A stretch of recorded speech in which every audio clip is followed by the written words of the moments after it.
Guys, happy afternoon. Yeah, happiness seems not to be there with you.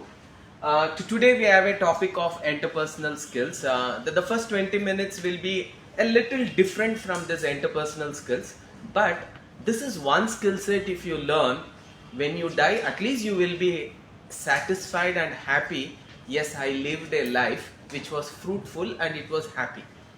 Like, why I'm putting it across is, let me ask you a simple question. If I am going to ask you, what is the goals of all goals? What is the super goal of your life? What is the super goal of your life? Be happy. Okay, we will take a be happy because it has already come up. Anybody else? Anything else you have in mind? I will arrive at be happy because if some suspense would have been there, it would have been nice.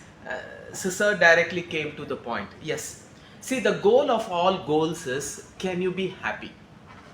But whenever you look at your life, you are always cribbing about the past when you would have actually enjoyed happiness to abundance. And you will start thinking, I should have enjoyed those happiness. Why I have not enjoyed those happiness? You will start actually cribbing about the past where you did not enjoy to the maximum when opportunity was there. And you will always be anticipating that in future you will see happiness.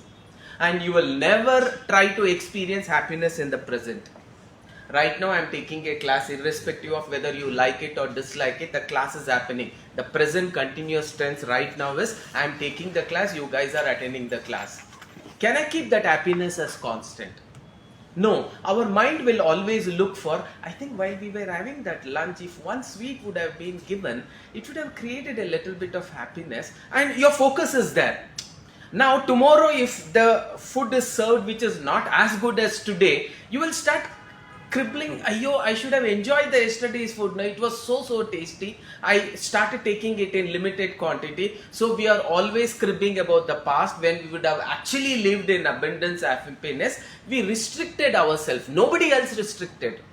We always say, when we talk about yesterday's confidence, when we talk about today's success, there is a beautiful line we always say, Dushman kahan hai? Any answer? Dushman kahan hai? Can you repeat the question 3 times? Dushman kahan hai? Dushman kahan hai? Dushman kahan hai? What is the answer? Usually we say Dushman bagal mein hai. We always say that. But let me put it otherwise. Dushman bagal mein nahi hai. Dushman andar hai. If a person is successful, it is not because of his bagal wala person, it is because of himself. He made himself successful by making the right kind of choices. Can you become a friend of yourself so that you can see that success, you can see that leadership and you can experience that leadership, or are you going to become a dushman of yourself? When the alarm rings at 4 o'clock, you and me know after 35 plus, after 40 plus, after 50 plus, it is our moral responsibility to work on our health. So let us give this temporary pleasures of sleeping early in the morning, get up and start doing walking, start doing yoga, start doing pranayam. And all of us definitely know once all these are done, it will give us a fruitful, healthy living next few years. How I take care of my body this 5 years is going to determine how my body is going to live with me for the next 5 years. And the next 5 years, how you take care of your body will decide how you will live with the same body, with the same vehicle, comfortably in the next 5 years. So always, whenever we need to ask, if you're not happy, who is responsible for it? I am responsible for it. There is no bagalwala here. Your parents are not responsible, your colleagues are not responsible, your boss is not responsible. It was you who was supposed to take the call. If you have not taken the call, dushman bagal mein nahi hai, dushman andar hai.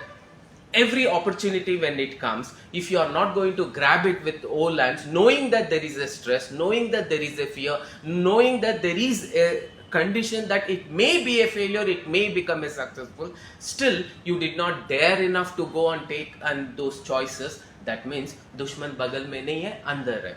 And again, when it comes to excuses, the same dushman comes out with lot of excuses to tell why I cannot take this opportunity.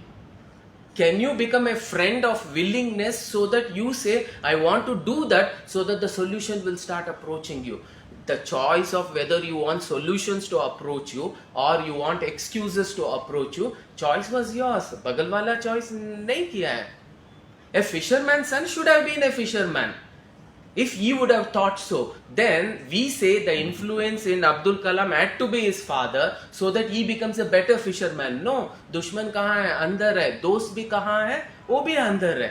If I am successful today, it is only because of the friend in me who tempted, pushed me in every time when I took a wrong decision, alerted me and made me take up the right choices. So today I am in the destination where I am. So when we talk about this happiness also, we have every moment of our life where we can live in this moment. The last 10 minutes, whatever I have spoken, I cannot get it back. But our entire life, from the time we were born till now, we have always never lived in the present. We are always cribbing about the past, which where you were actually happy, but you did not actually enjoy those happiness, and you are anticipating happiness will come in the future. This would be very important not only for you, even for your family, even for your kids. It makes them understand what is the ultimate goal of life. We always think ultimate goal of life is money, but when money comes, are you happy? No, definitely not. So let us understand this, whatever the perspective of how happiness can be defined. We were born. After we were born, our parents pushed us to school thinking if my son gets educated, he can always get better opportunities and he can be happy. Thinking that he will remain happy, they pushed us to school. As a child, we wanted to go to school. Seeing our neighbors going to school, there was a craving in us. I should also go to school. I should also go to school. And we went to school. First day we may have cried, but it was only because of the detachment of our parents who came, left us there and they went. Otherwise, we were happy in the school. In the primary or a kindergarten, the first time we got in, we thought going to kindergarten is happiness, and 1 week passed, 2 weeks passed, and slowly you started realizing what happiness is. There is no happiness. I was very, very happy at home. I think happiness is not here. Maybe when I go to primary school, from 1st standard to 7th standard, I'll be happy. And I pushed those 2 years, anticipating that from 1st standard to 7th standard, I'll enjoy much, much more happier life. And I pushed myself to 1st standard. We went to 1st standard, a new school or a new place or a new classroom. You were happy. But was that happiness permanent? No. Again, it was limited. You started feeling, what happiness is this? I was very happy in kindergarten, much, much more happier at home. I think I will be more happier when I go to high school. And you pushed yourself to 8th, 9th and 10th. Did you enjoy those 8th, 9th and 10th? It was 8th initial 1 month or 2 months, and slowly you started realizing too many subjects to study. Definitely my primary school was much, much more happier. Kindergarten still more happier. At home I really was happier. And you start thinking, what happiness is this? Maybe I will enjoy my happiness in the future. So what you did, you pushed yourself thinking, when I go to college, that too for 11th and 12th, it's a college environment, it's a college atmosphere, I can definitely have lots of happiness. In anticipating that happiness, you jumped to +1 and you knew +1 and +2 more subjects to study, again the same reverse order. Then you thought maybe getting into a graduation is happiness, and you pushed yourself to graduation. It could be BCom, it could be BA, it could be BE, or it could be IIT, irrespective of whatever academics. You thought there is abundance happiness when you are studying in degree college. And slowly you started realizing more books to study, but in detail subjects to study. I was more happier in +1 and +2, still more happier in my high school, much more happier in my primary. At home, I was the happiest person. And then you start thinking, yes, maybe if I get into that first job, the job, I'll be happier. And you pushed yourself into a job. You did lot of wear and tears was there. It was not easy to get that first job. And the first job comes, and first salary comes, second salary comes. And then you start realizing, what happiness is this? There is a lot of politics in office. Nobody likes each other. Nobody wants each other's prospects. Everybody wants their own selfish. And with all this, you start thinking, what happiness is this? I was very happier in degree college, much more happier in +1, +2, and same thing continues. And ultimately you say, at home I was so happier. And somebody tells, marriage is happiness. How many of you are married here? Raise your hand. All of you. Okay. All of you also thought the same thing. Marriage means it is always heaven only. Marriage is a combo offer. It comes with hell and heaven together. And that's the reason we say you will not raise in love, you will always fall in love. You will fall deeply into love. So that falling itself is that something negative is expected. Marriage is a continuous process tense. It needs to be worked consistently. Interpersonal skills needs to be worked consistently. Only then when you go to different such verticals, you can always expand and create an happiness there. When happiness is created, energy level is more, it pushes the entire team to the next level. But we forget that. We think this team mein happiness nahi hai.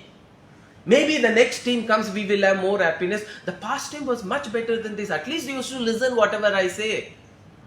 You will never live in this moment. And somebody told happiness is marriage, and you went up to your mom and dad and told, Mom, Dad, you are asking for something, na?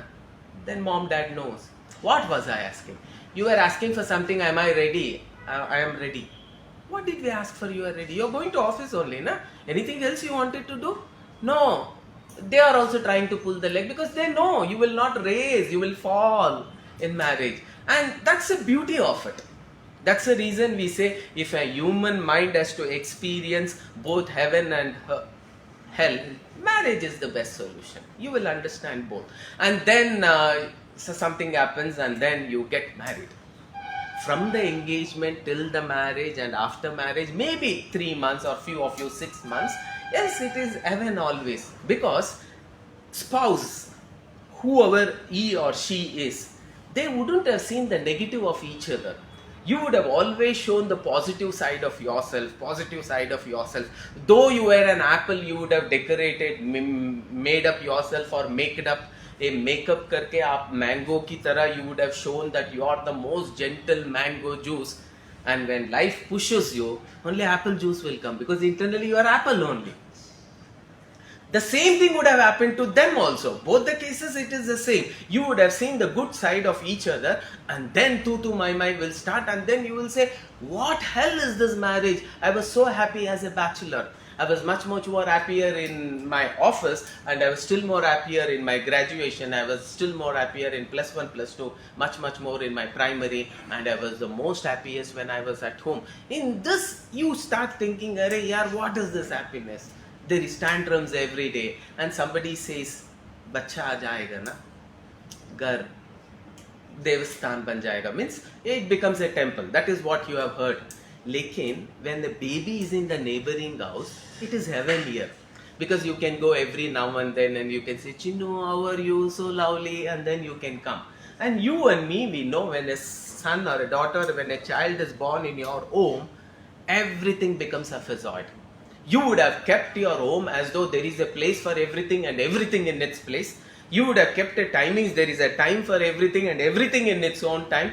And you would have kept the right way for everything and everything in the right way. So disciplinedly you would have lived the life, and that boy or that child will come out and he or she will decide when you should sleep, when you should not sleep. And he will decide which is the potty place, which is not the potty place.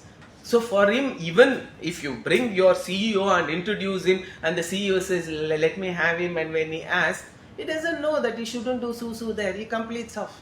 And the CEO says, I think your son has punished me for something which I have done to you. Natural. So a baby in the neighboring house is very good. And slowly the same person would have told, I have an angel in my house born and we are enjoying. Sometimes you say, I have a devil in my house and he takes every control of the house, and it becomes too episodic. And then you think, maybe when my son goes to school, he will be happy, I will be happy. And you push him to school. And as he starts growing, you will always crib about the same thing. When he was little, at least I could have hit him and disciplined him. Right now, he doesn't listen to me at all. And you push him to 10th, you push him to +1, +2, you push him to graduation, anticipating at least graduation jayega to mera sir dard kham ho jayega. That's how we anticipate. And then we push him to graduation, and the same story. It is the same story, which is again rewinding. And then he is also not happy, you are also not happy, and then you think maybe शादी कर लेगा तो वो भी खुश है, मुझे भी बहू आएगा तो खुश हो जाऊंगा, and बहू comes. वो is from a complete different environment. How will she get adjusted here? Tu tu mai mai to rahe gayi. And then they start tu mai mai, and then you start realizing what life is it is. My past was so beautiful. My son, when he was unmarried, when he was just a bachelor, it was much more interesting. And you are always cribbing about the past which you did not enjoy, always anticipating that in future you are going to enjoy happiness. And this is how you have lived your life from the time you are born till now. But cautiously, can we make this decision? Whatever happens, from now on, I am going to live in this moment. In this moment, I shall only experience happiness, nothing else but happiness. That has to be our take home. Because this is how life is going to be. Even for the simple reason, assuming your kids are being called and I take up the same class, I tell them to do this experiment. It's a simple experiment, but it works. This is how reality is. A daughter goes up to his father and she's trying to collect certain information to justify whatever I've told is right or wrong. She goes up to her father and it is a very straightforward question just to understand the facts so that you will know what answer you will give, so that you will understand this better. You will have to go to your dad and keep your dad's hand on you, and you should take a promise.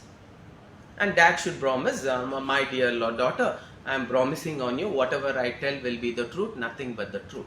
And then you ask this simple question.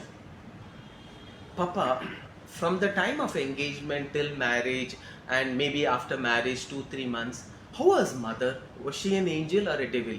Don't give them more choices. It's difficult to make decision. Angel or devil, only two options. He will definitely say, or you will also definitely say, she's always been an angel. You say. Now again the second promise. Okay Papa, from the time after the marriage 3 months or 4 months, and from then till now, I think it's been 20 or 15 years of your marriage life or 10 years of your marriage life for all of you. You should again tell me the truth, nothing but the truth you have promised. Is it mom was always an angel or devil? Now he will smile. I wanted somebody to ask me this question. I thought your mother is an angel. But I don't know when this angel got transformed into devil. And my God, the kind of tantrums what your mother throws, it is so very difficult to handle. It was me only who has handled. You have told this? Now the same daughter will go to the mother and ask the same question. The first question is again the same. Mom, from the time of engagement till now, means after 3 months of marriage, how was Papa? Always an angel? And she says, wow, he was a gem of a person. I used to ask him one small earring, used to get a big chain. What love he used to express. Beautiful. Whenever he wanted to watch, I wanted to watch anything, any movie or any TV channel, the remote was under my control. And he was an angel. And again the next question. Mama, from the time after 3 months of your marriage, now till 15 years, if I'm asking you again a straightforward question, how was Papa? Always an angel or devil? I don't know when he transformed himself into devil. Now I ask him for a bangle, he will think twice.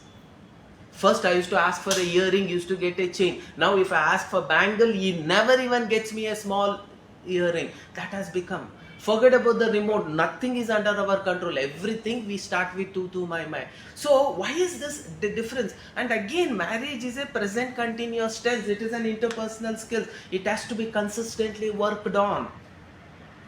Mood swings will be there. It has to be worked accordingly. Anything that is consistently done will never give you pleasure, whether it is positive or negative. All of you who wouldn't have actually smoked, but still I am telling you, a man who starts with one cigar consistently every day used to feel a kick of like, wow, today I had a great smoke. But after 1 month, 2 months, 3 months, that one cigar will not give him the same experience. The pleasure that he used to get by actually completing one cigar is not the same. After 4 months, he feels like nothing has started only, and he starts taking 2 cigars. And after few days, that also will not give a kick. It starts with 4 cigars, then 1 pack of cigars, then 2 pack of cigars. Anything which is pleasurable, whatever the quantity that was given and that was giving you pleasure, the same thing will not always be pleasurable. This is the nature of life. You cannot escape. In the same manner, everything that is painful will not always remain painful. That is a positive side of it. Today, yes, I injured myself. I am admitted in the hospital and it is for last 3 months. But first day when somebody came up to me and they told, I used to feel like the pain is unbearable. After 1 week, the same friend comes and he says, how is the pain? Manageable. And pain is still there. After the 3rd month when he comes, how is the pain? I don't feel the pain at all. Does it mean that you don't have a pain? Pain is still there. The pain also, when it is consistently taken over a period of time, the same quantity doesn't give you pain. That's the reason we say, if you can by volunteer experience pain consistently over a period of time, automatically by nature the pain will not be painful at all. You will start feeling comfortable. That's how positive things has to be adopted. And negative things have to be dropped, because anything that is pleasurable today, 1 glass of coffee is pleasurable today, 1 peg is pleasurable today, but after 1 week it is not going to be the same. You will actually be asked for 2 pegs. You will become a slave of that negative and it will ask for more, ask for more, ask for more, ask for more. And a day would come when cigar wouldn't give you a kick. You want to try something more dangerous, something more stronger. And then people get into drug abuse. So life is like that. So it has to be a present continuous tense and it has to be consistently worked on. And only then you can keep this happiness constant. Most of us, while using this word happiness also, we don't want to use in abundance. We want to use it in scarcity. As though if I give it in abundance, the happiness will just go off. But let us put this simple understanding all of us have. Our entire body is considered as an Akshaya Patra, including the mind, what I am talking about. If I can give something taking out of this Akshaya Patra into the outside world, the same thing will flow in abundance. If I can give out happiness in abundance, happiness will flow. If I can give out actually sorrow in abundance, sorrow will flow. If I can give out love in abundance, love will flow. So knowing that, why don't we actually spread happiness? But we use it in lots and lots of scarcity. Assuming we want to wish in our department, one person, happiness. What do? We wait for one promotion to come, which may not come for years together, or if it is once in a year, at least we wait for his birthday to come, we make him stand and we wish him happy birthday. Those who have missed that birthday because they weren't there on that particular day, when they come next day, they don't wish happiness for that particular day. What they say? Belated happy birthday. We are saying, go back to yesterday, enjoy your birthday and come. And sometimes we will not know whether you are wishing or cursing. Assuming today was Saturday and we had a very good class from Monday to Saturday, all of you were very, very tired. Now, because it was Saturday, you wanted to take off and automatically it is half a day off.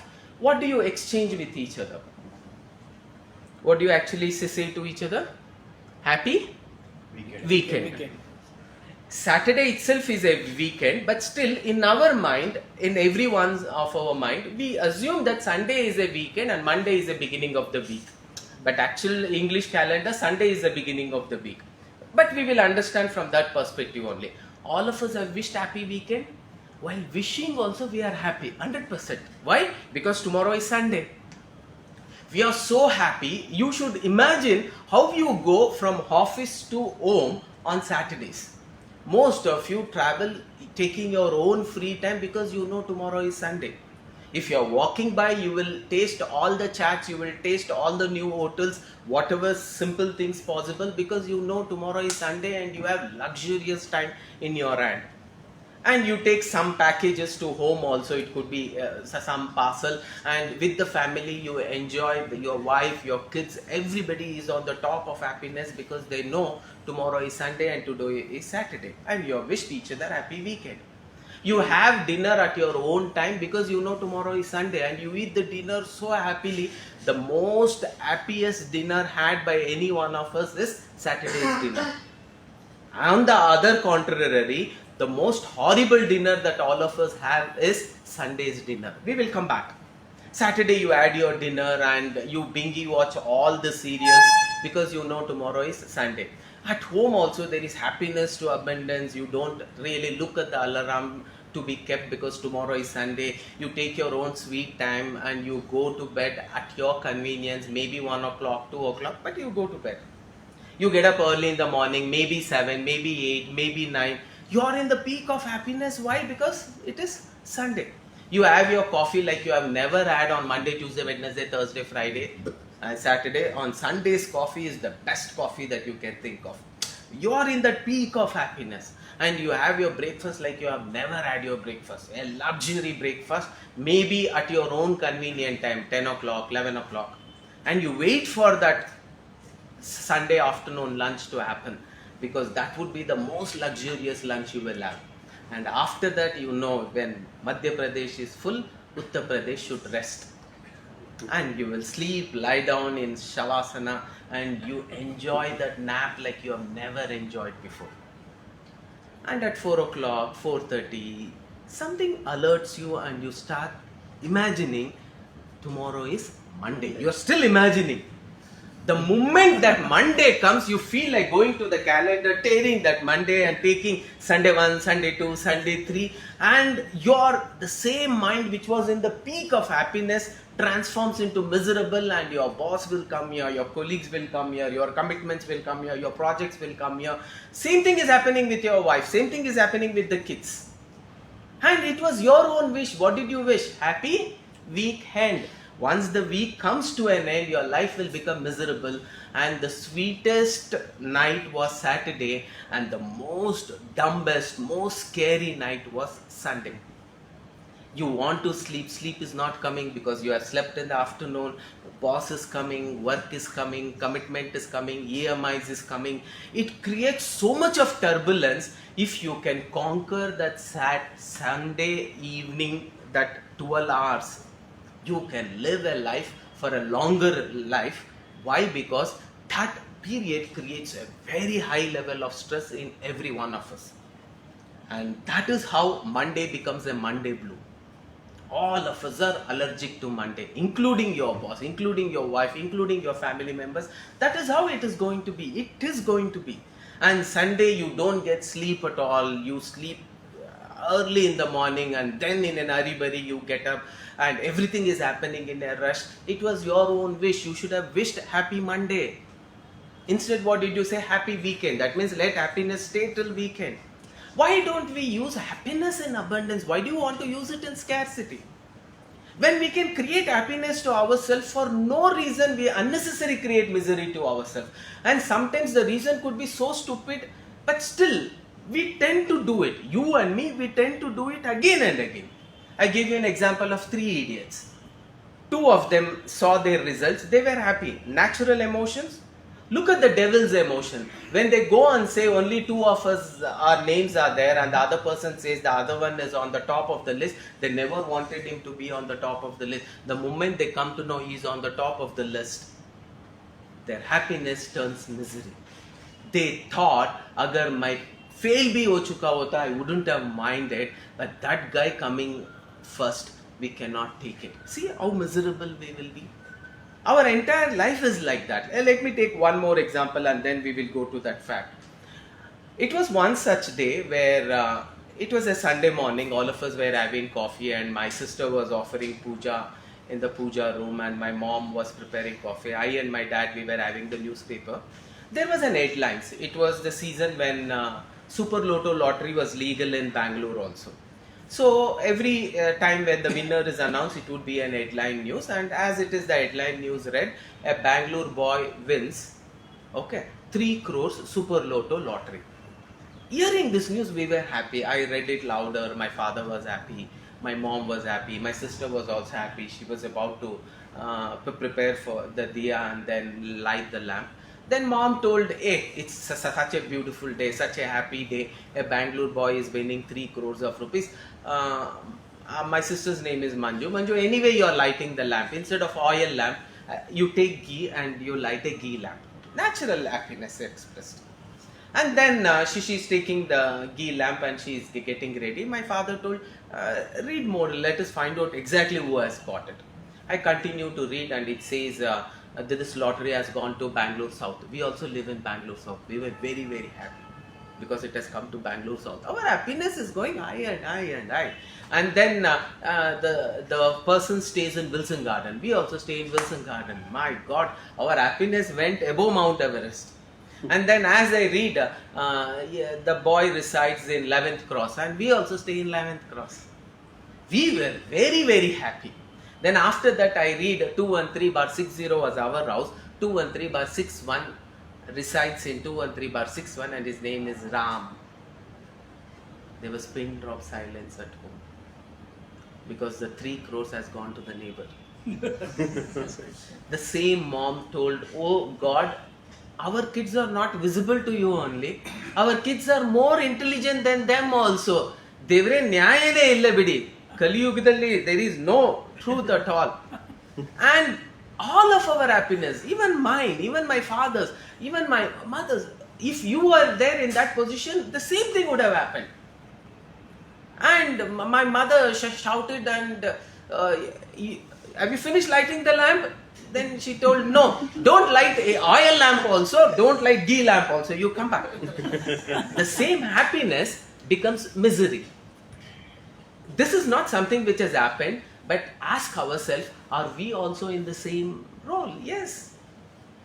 When the same promotion goes to our colleague for whatever reason, we can't take it up. And we expect when the same promotion comes to us, all others should obediently take it up. It's not going to be like that. You need to work on that. So can we keep our happiness constant irrespective of, in spite of? That has to be the logic. So this happiness has to be brought in. By force you can bring it in. If misery can come by force, I can avoid misery by force and I can bring happiness by force and see to it, irrespective of, in spite of whatever the situation, my happiness has to be constant. And the beauty of happiness is you can create it. You can create from within. And misery also, it is again created from within. Nothing changed when the lottery went to an X or a Y. Nothing of mine was changed. The moment it comes to our relatives, the moment the same promotion comes to our colleague, the moment the same thing happens to our neighbor, the same thing happens to our cousin, we are not ready to accept. Then we should ask ourselves, are we not in the right direction? Yes, the answer is not. Yesterday I was talking about confidence building. I was talking about subconscious state. See, subconscious state is actually, it doesn't have a logic in him. Subconscious state doesn't have logic.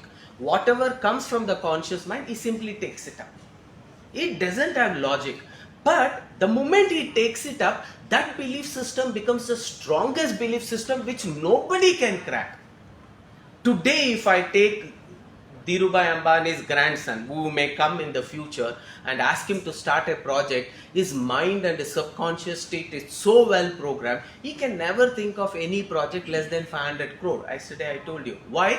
Because your subconscious mind understands that your capability minimum is only 500 crores.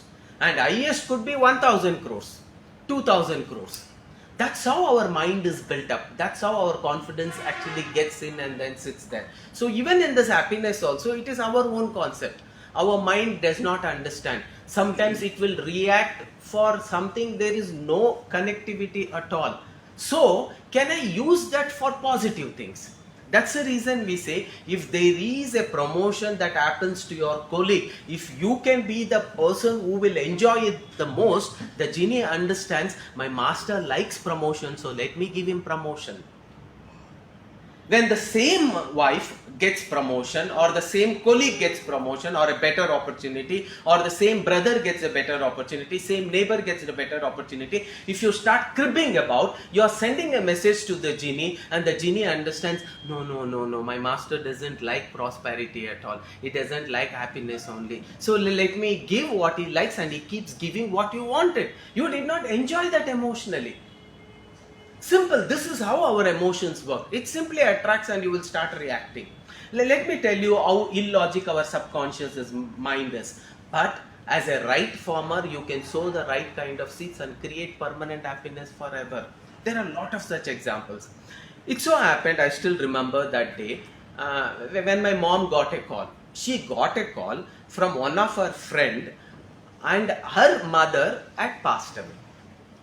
So my mother was going that side. She told, I'll go in an auto. Then I told, no, I will drop you in a two-wheeler. Then he told, you don't come, you will become emotional. I told, Mom, why will I become emotional? It is your friend and your friend's mom, which you have also not seen, I have also not seen. And you think that I am going to become emotional? Not at all possible. At least I'll take it as a challenge that I will not become emotional. I'll come inside also and I will go. I will not become emotional. I told it's a challenge and I took her. My mom stopped very far away from the gate because a lot of crowd was there, and she told, you wait here only, don't come with me. No, I will come. You told I'll become emotional. Let me see how I become emotional. And our human mind doesn't work like that. It becomes emotional. It doesn't know. When there is happiness, when you join that happiness, your mind creates that happiness and it will start attracting more happiness. And if a mind meets a sorrowful people and so sorrow gets into you, and you will start attracting more sorrow. That's how the logic is. Jealousiness, that's how the logic is. You push jealousiness onto the outside world in abundance. Are you pushing it to the outside world in abundance? No. You are also pushing it to your subconscious state without knowing. You are expressing jealousy to outside. You are pushing the jealousy deep into your subconscious state. And every product that comes out of your subconscious state, that field, will have the jealousy as one of its energy. And the jealousy as one of its energy, and it actually smells such a foul, people can easily understand, this man is a jealousy person. This man is not a man of words. He commits and he doesn't follow. He commits, he doesn't follow. And I told I will not become emotional. I went inside. I don't know, this emotions actually work like this. When somebody is passed away, they will be normal only. They would have cried, all that emotions would have become normal. But when a new person enters, immediately it kindles. As soon as my aunt saw my mother, she immediately came and hugged my mother and she started crying. Yesterday only she came and she did not even live for one day in our house in this year, and she started crying. And when she started crying, my mother also became emotional. She also started crying. I thought I should not cry, and I thought I'm not crying. And slowly when I see tears are rolling out and it is falling. That's how emotions simply take it off. Whether it is actually when we talk about confidence building or a self-esteem building or a self-image building experience, emotions simply get attracted. So learn the logic of celebrating everybody's success. You are sending a clear message to the world, to the universe, that I also expect that success. When you start feeling jealousy out of it, you are sending a clear message, I am not happy about your success. You are also telling Ginny, I am not happy about anybody's success. If you can be happy about anybody's happiness, then automatically more happiness will pour onto you. And you can name certain people who have enjoyed happiness and they have actually welcomed more happiness in their life. It comes. Those who have given more to the outside world, like Mother Teresa, she did not keep anything for herself. Because of her abundance giving nature, the subconscious state and the genie understood that more giving has to come, because it has been fed into subconscious state, and subconscious state will attract this. This is how the living has to go. One more simple example and then we will go into the process. It so happened, like assuming I have taken a nice class, all of you want to see me off in the aeroplane, and you come, and what do you actually wish? I say, enough of Bangalore, I want to go to Delhi and settle for my entire life.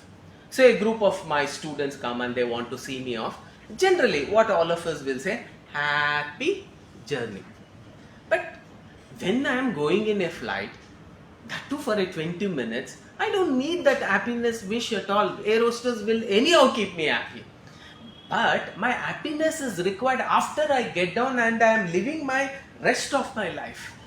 So let us learn that to wish somebody anything, let it come with abundance. So your languaging, the positive words that you use should be in so much of abundance that happiness has to be something which you use every now and then.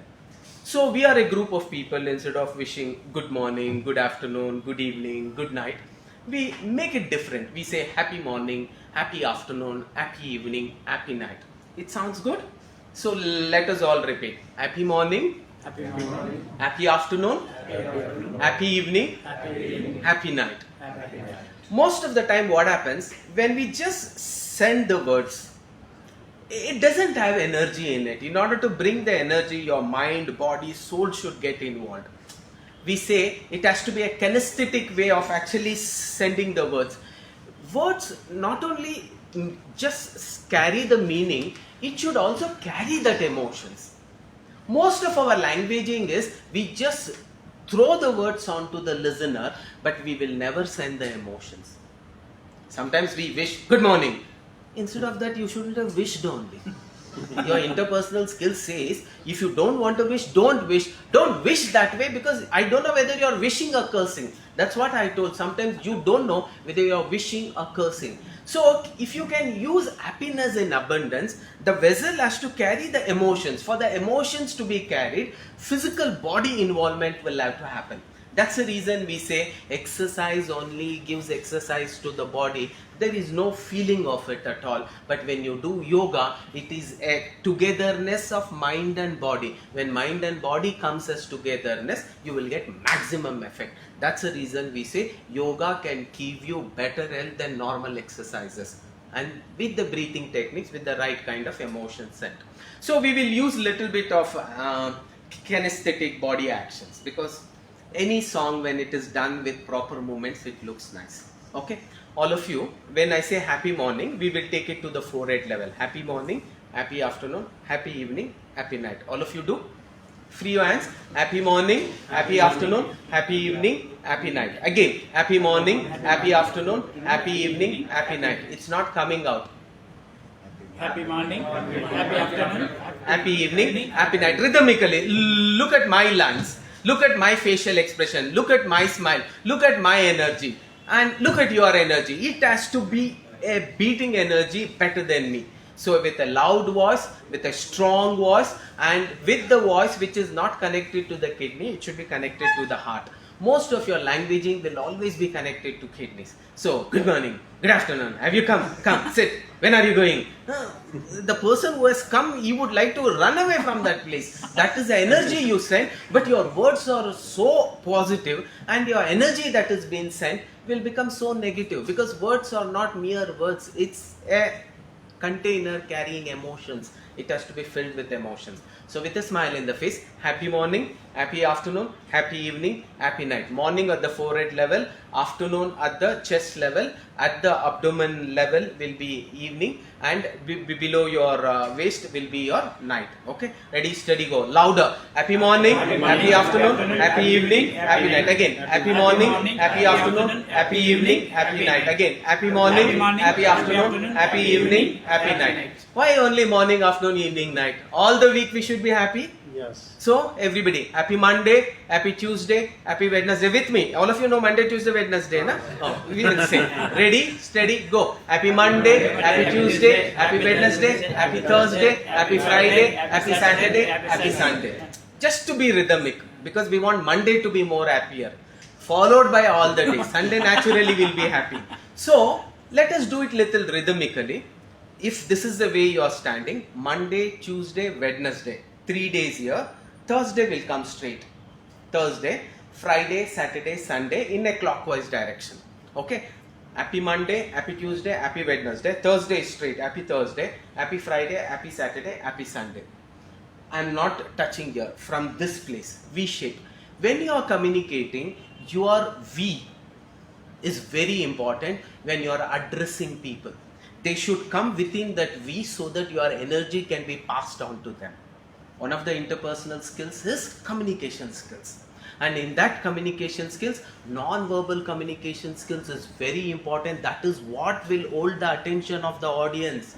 That will what will hold the attention of your colleagues. That will what will hold the attention of your subordinates. That will what will hold the attention of the players whom you are coaching. So you need to actually put energy into them. It's not just putting mere words onto them. So proper body language, proper dramatization, proper voice modulation, proper eye contact within the V radius, and then when you deliver, miracles happen. So again, ready, steady, go. Happy Monday, happy Tuesday, happy Wednesday, happy Thursday, happy Friday, happy Saturday, happy Sunday. One more time. Happy Monday, happy Tuesday, happy Wednesday, happy Thursday, happy Friday, happy Saturday, happy Sunday. Monday to Sunday ho gaya. Now, why only Monday to Sunday? All the months we should be happy? January, February, March, April, May, June, July, August, September, October, November, December. Can we had happiness there? Few of you will not had happiness there. January, February, March, April you will forget, May, June. So assuming you will not forget. Ready, steady, go. Happy January, happy February, happy March, happy April, happy May, happy June, happy July, happy August, happy September, happy October, happy November, happy December. Now we will do it rhythmically. Okay, happy January, happy February, happy March, happy April, on the chest level, happy May, happy June, happy July, happy August. Just like morning, afternoon, evening, night. At the waist level, September, October, happy September, happy October, happy November, happy December. Okay, we will stand and do because we will get that energy and that sleeping mode will just go away. Okay, ready, steady, go. Happy January, happy February, happy March, happy April, happy May, happy June, happy July, happy August. Bend a little. Happy September, happy October, happy November, happy December. Now we have seasons. All the seasons we should be happy. We go for desert only to enjoy the summer, but when the same summer hits you in your own place, you will start thinking, why summer? You go to rainy places in order to enjoy that rainy days, but when the same rain comes here, you start asking, why is it raining today? You should enjoy all the seasons. We will take up 4 seasons. Okay, summer, winter, rainy, spring. Okay, so we will put it in the first line only. Happy summer, happy winter, happy rainy, happy spring. Again, happy summer, happy winter, happy rainy, happy spring. Now on conclusion. After everything is made, I love to conclude with a statement. All of you hold your hands like this. Your index finger and your thumb holding like this. Irrespective of, repeat after me. Irrespective of, in spite of, whatever the situation it is, my happiness will always remain constant. My confidence will always be very high. We will do that. Everything in one go we will do.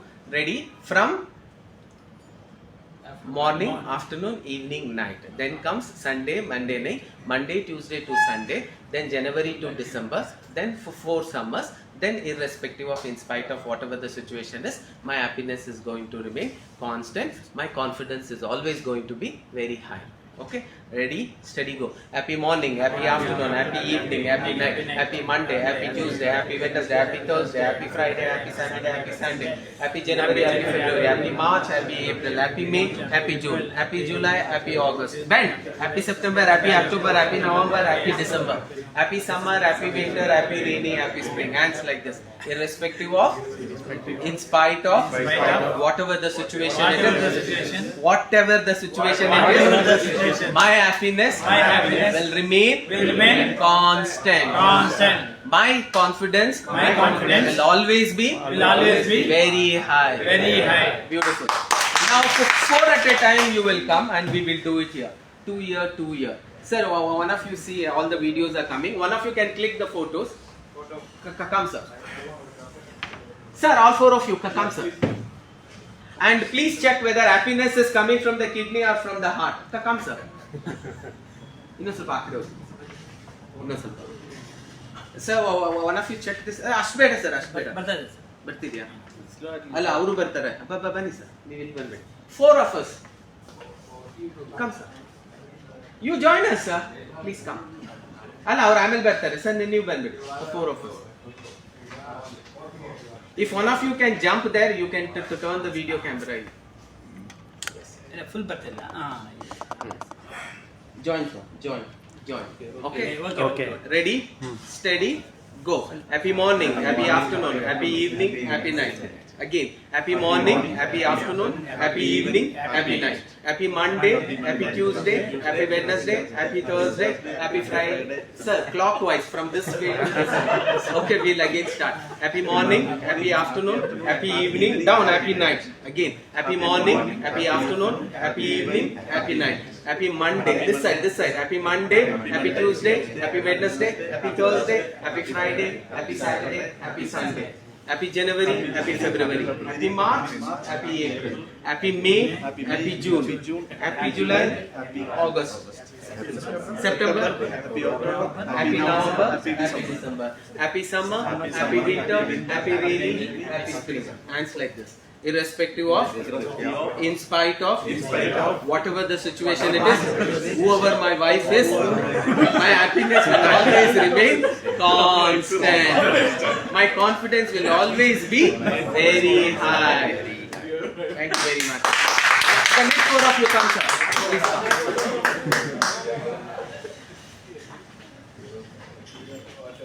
Four, sir. You also come, sir. 1, 2, 3, 4.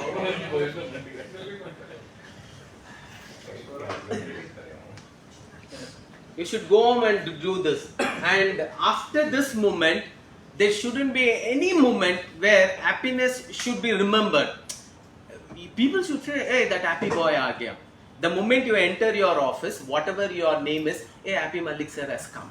If they can utter that, that means you are transformed. If they cannot utter that, that means you have not transformed. So from now on, the moment you go out, while you are having lunch, happy lunch. While you are having your potty, happy potty. While you are taking bath, happy pot. Means happy bath. Irrespective of, in spite of whatever the situation, can I keep that happiness as constant? But during that moment, the past and future, how we will avoid? No, because if I am uttering happiness now, see right now, when I say happiness, my focus is now here. Most of the time, we don't live in the moment. We always think about the past and we will expect, I think after this class we will have fun. Let the tea come, biscuit will come, we will have fun. So it has become like that. Even with our kids also. He's in +1, let him go to +2, you will realize what hardworking is, what pain is. You tend to say that. But right now he is there now. Can you do something about it? That is what living in the present is. So it's not about only happiness. Right now when the opportunity is knocking, you should grab.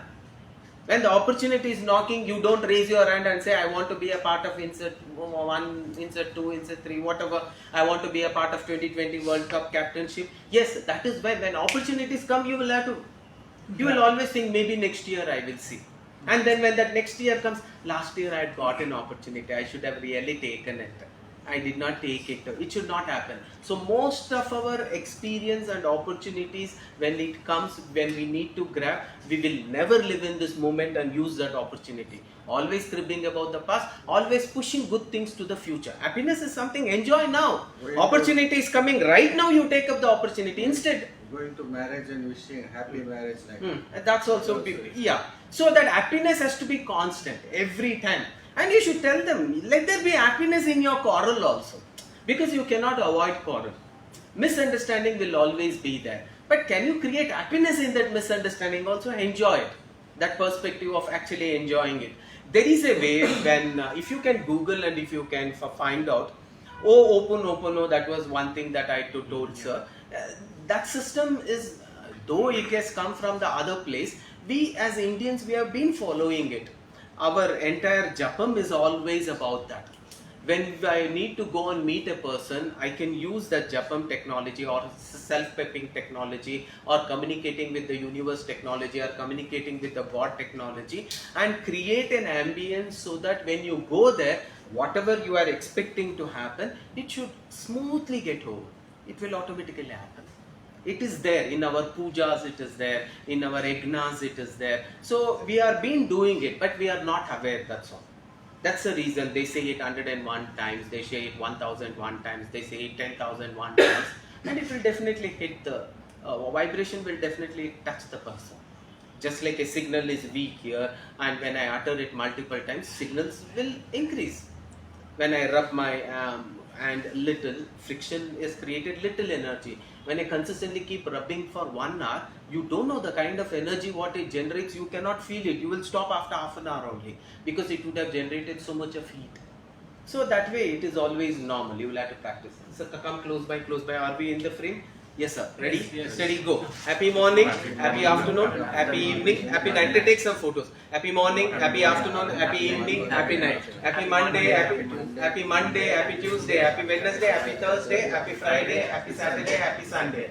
Happy January, happy February, happy March, April, happy May, happy June, happy July, happy August, bend, happy September, happy October, happy November, happy December. And it's like, no, summer, winter. Happy summer, happy winter, happy rainy, happy spring. Happy is there. Hands like this, irrespective of, in spite of, whatever the situation is, my happiness will always remain constant. My confidence will always be very high. Very high. The next four of you comes up, please, quick. I think by that time, Sir, you are talking about opportunity. How to identify it's an opportunity? Sir, you will have to make an attempt. See, the door is knocked. I don't know whether somebody has knocked it or not. But every time if I feel somebody has knocked, I'll go and open. That's how I'm going to wait for that opportunity. In a test match, a slip will be next to the wicketkeeper and he should always be alert. He doesn't know, and maybe for the entire test match, one ball also will not come. So he cannot relax. He has to be there waiting for the ball. Your energy should be so high that you should show an intuition the ball will come here and you should be able to catch. You should wait. That patience waiting itself is what you will have to do. Actually, Gandhiji's patient waiting only was his job. He did not actually give us freedom. Practically what did he do? He held on to that thought process, I want to get with ahimsa and I will chase the Britishers away. 1 year passed, 2 years passed, 5 years passed, 10 years passed, 20 years passed. After 25 years of what he took a goal or a dream ignition there, it finally came to life. So you will have to keep on trying till the nth vada is reached. But we cannot express stupidity. Stupidity in the sense sitting under a mango tree and expecting apples to fall. You should go to the right place and try few opportunities. Take few baby steps. Actually, when we talk about materializing any of the goal or bringing your dream to reality, what the world says, you need not move mountains. Mountains itself will get moved. Can you move the stones which you can? मुझे इस जगह को clean करना है. I cannot lift big bulldozers, big. At least few small things, if you remove 2-3 rocks will be there. Somebody will come and they will say, everything is looking neat, only those 2-3 rocks should be remained. A crane will come, he will pick up the rocks and he will go. But if this also wasn't clean, that person wouldn't have initiated to think of, let me pick up that rocks.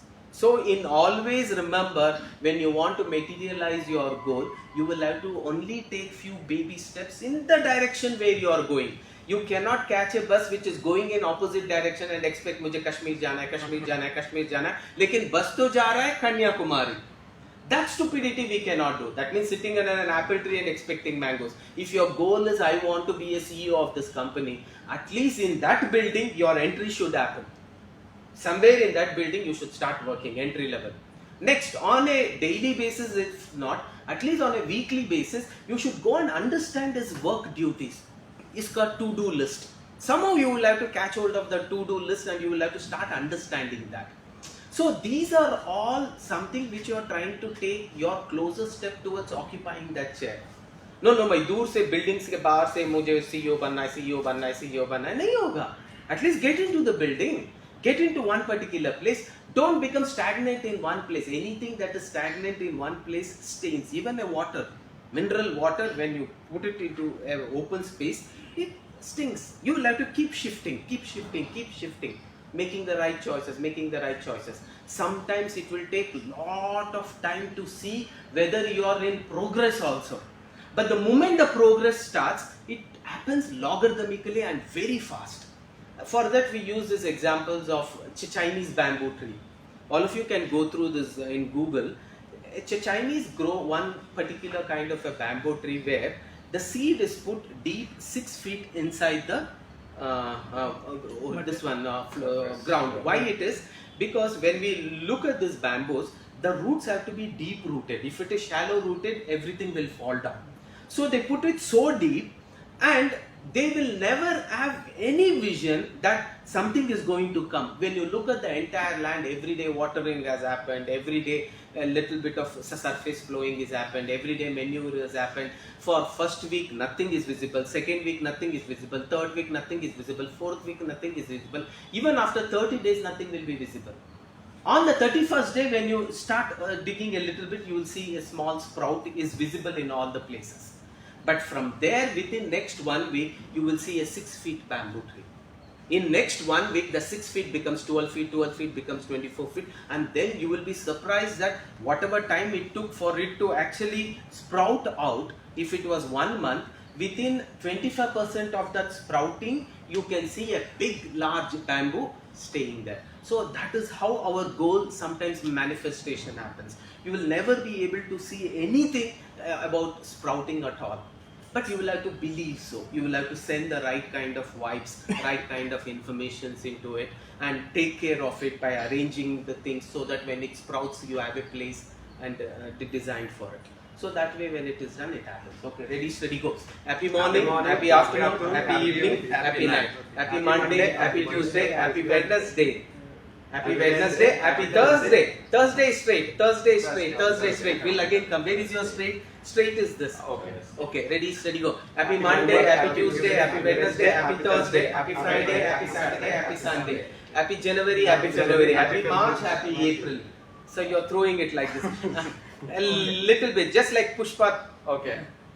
Happy Monday, happy Tuesday, happy Wednesday, Thursday, happy Friday, happy Saturday, happy Sunday. Happy January, happy February, happy March, happy April, happy May, happy June, happy July, happy August. Bend a little. Happy September, happy October, happy November, happy December. Happy summer, happy winter, happy rainy, happy spring. Hands like this. Irrespective of, in spite of, whatever the situation it is, my happiness will always remain constant.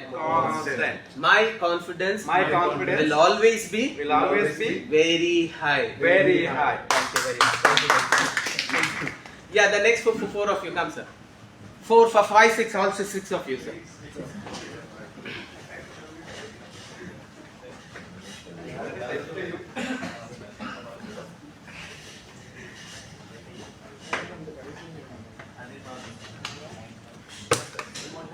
Yeah, you're on.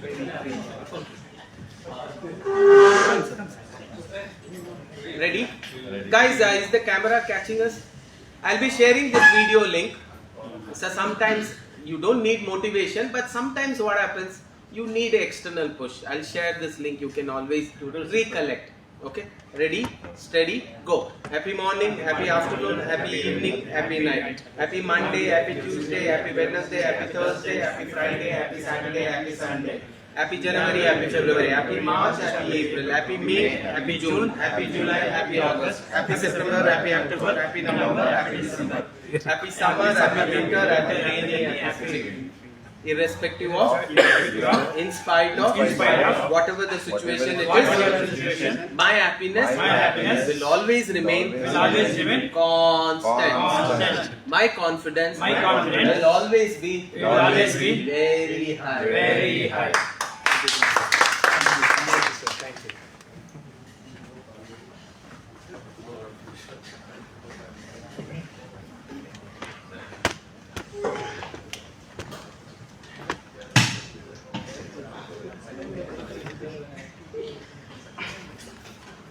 I'll see how responsive you will be. Whatever I say, you will have to consistently repeat. And always remember, in the practice, you should always practice with an higher tone. In the practice, when Olympiad, all the medal winners were called and they were asked, how was your feeling? Were you actually having fear while doing your final play? They told no, because the practice was much more difficult. And the practice had all this environment and better environment also. They had given the worst environment also, they had given the most better environment also. So we had all the kinds of practice. Right now, if you can take it into your head, come what may, the moment from now onwards, there would never be any good morning, good afternoon, good evening and good night from me. It will always be happy morning, happy afternoon, happy evening, happy night from me. The moment after this, you will have to give a call to your wife and say, happy afternoon dear, what are you doing? It makes a lot of difference. The moment we say happy, there will be a surprise in their face and you can see a smile just pops up. Can I forcibly create this happiness in abundance? And for everything what we do, can I add up this happiness? We are going out for lunch, come on here, happy lunch here, happy dinner, happy movie. So like that, for every occasion, if I can add up this happiness, I am forcibly trying to push this happiness. It directly or indirectly gives you a message, irrespective of, in spite of whatever the situation it is, let me keep my happiness constant. Maybe you will feel bad about others' promotion, but after you have been consistently following this, the amount or the magnitude of that will automatically come down.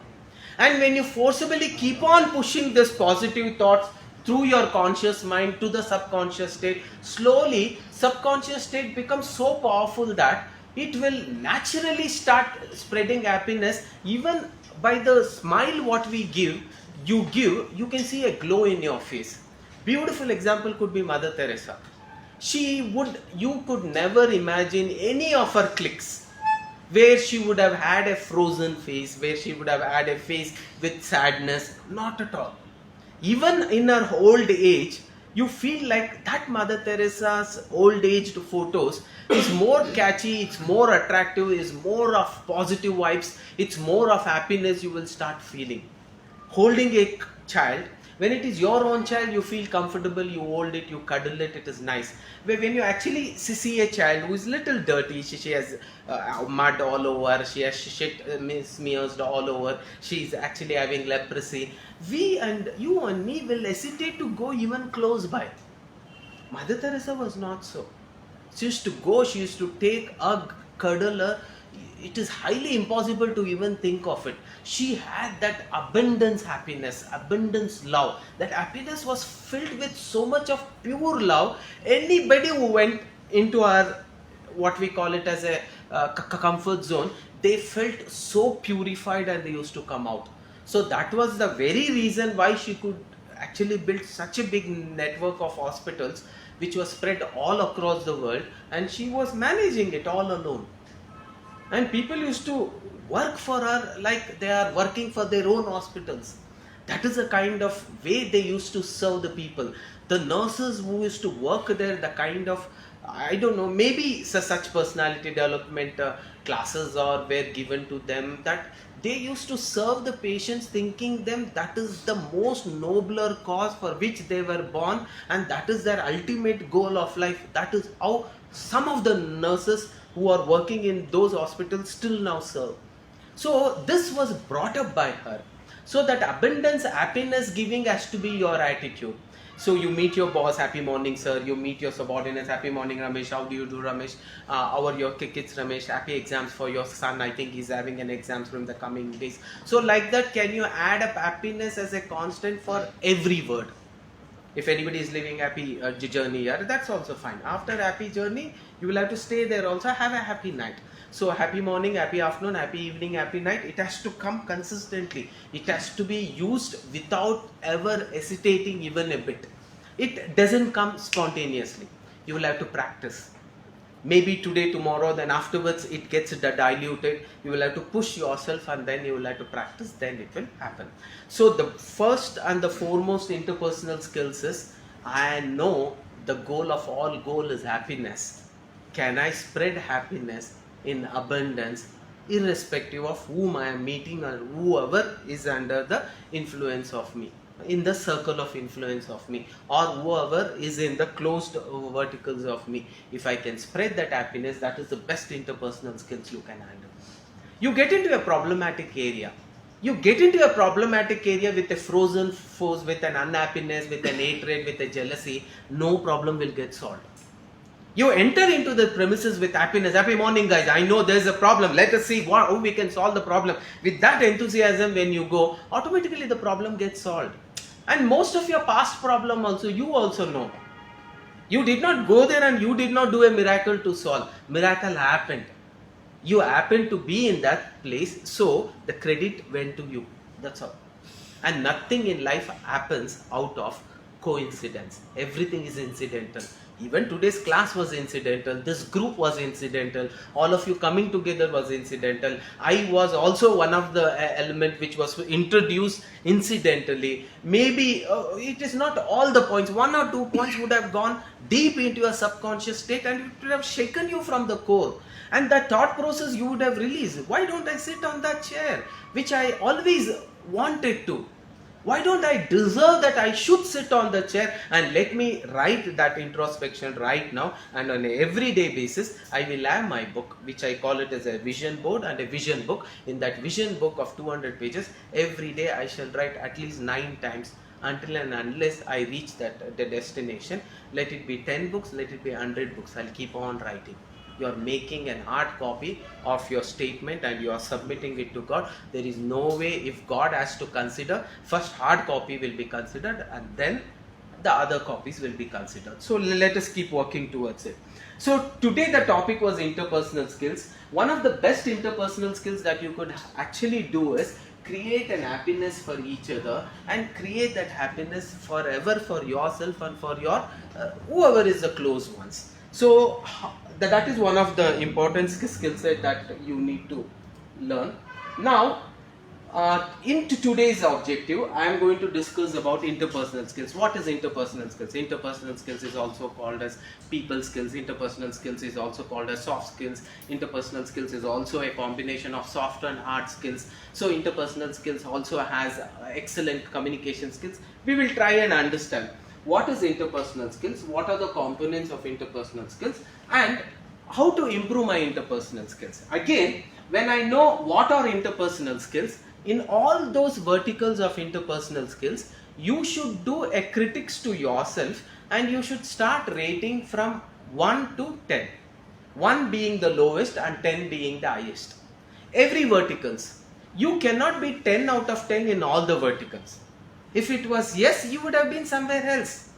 If it was that, you would have started as a prime minister. You wouldn't have started as a chaiwala. Everything starts with 0 only. From that 0, every of these interpersonal skills, can I push it to 9 or 10, push it to at least 8, push it to at least 7, push it to at least 6. That has to be our objective. So how do I improve my personal skills?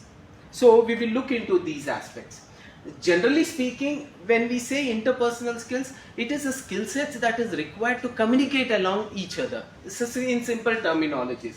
Interpersonal skills are those essential skills involved in dealing with and relating to each other's people, largely on a one-to-one basis, or it can be on a one-to-many basis also. I am a director of this company. My interpersonal skills has to be to the core. Only then I would be eligible to occupy that particular chair. I am an horrible communicator. At no point of time I would have come to the lower chairs at least. Forget about coming to the chairman's chair. So, interpersonal skills are the essential required skills for every one of us, which can actually help us climb the ladder of promotions, climb the ladder of success quite faster. If any of these interpersonal skills is not there, then it always is going to be an hindrance. But every of these interpersonal skills have to be there, it's not mandatory. So when we talk about interpersonal skills, we also make this statement, it is not important, means it is not important what all you don't have in life. What is important is what can you do with whatever you have in life. One simple example, this man, when we looked up to, there was no color, there was no beauty, there was no structure of his body also. 9 packs you cannot imagine him having. He had a very big head, very small eyes. His color was so dark that nobody even could imagine him as a side actor. Forget about actually considering him as a hero. That was never thought of. But this man had one skill set which nobody else had, his style.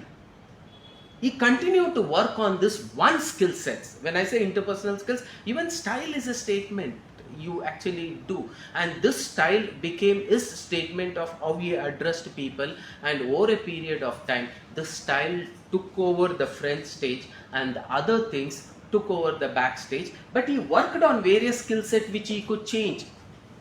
But he also knew using any kind of a fair and lovely or a lactocalamine or any kind of a cream, my dark color cannot be changed to light color. But me becoming a superstar Rajinikanth, nobody could stop. And that was superstar Rajinikanth. A man was denied any kind of a acting chance, even for a second or a minute in a movie, becomes a superstar, a highest paid actor of Asia.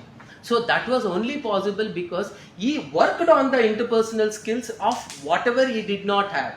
And something which he could not change, he did not bother at all. He made up his other skill set so high so that that one hindrance took the backbench.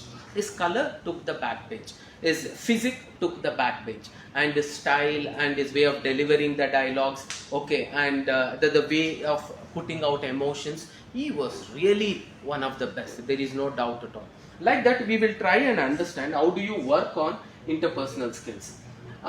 In general, what is interpersonal skills? It's an ability to communicate. It's all about communication. How I transfer the information onto my colleagues, information onto my audience, information onto my sepoys who I will have to go on to actually fight a war with two verticals, life or death. So the motivation is very, very important. So the ability to communicate and interact with each other, that is called as interpersonal skills. What is that is required for an interpersonal skills when we say? And what are the other names given to interpersonal skills? Interpersonal skills, sometimes we refer it as social skills. How do we socialize with people? How do we socialize with our subordinates? How do we socialize with our colleagues? How do we socialize with our superiors? How do we socialize with our inferiors? All these socializing skills, people skills. When people come together, how do you communicate? How do you correspondence? All these are also called as people skills. And emotional skills. You should understand, because to motivate an army man to fight against any bullet that could have his name written, and choosing an option of either life or death, any second it is life or death kind of a situation, look how emotionally you will have to speak, how hypnotizingly you will have to speak to make them get into that place and start going ahead, knowing that anything can happen to them and they will never be able to see their loved ones. That is called as emotional skills. Using those emotional communication skills, you will have to communicate those emotions and make them believe our purpose is to give life to the Mother India. With that concept, they go and they fight. So it has been happening from the past, it will continue to happen. Then life skill set and soft skills. That is all comes through your interpersonal skills. A good interpersonal skills, one of the main interpersonal skills is how you communicate, verbal and non-verbal. Verbal means where I use words to communicate. Non-verbal is my eye contact, my body language, my hand gestures, my movements on the dais, my examples or my dramatization, how I put it across. All these comes as a non-verbal communication. So all these are essential to become successful in life. So what are the range of interpersonal skills? When I say I should have all these interpersonal skills, what are those ranges? We will start seeing one by one immediately after the tea break. Just pause it.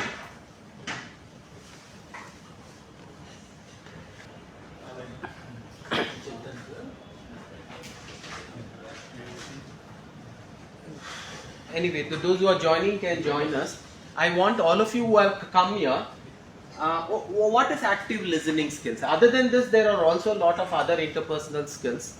One of the main interpersonal skills is public speaking skills.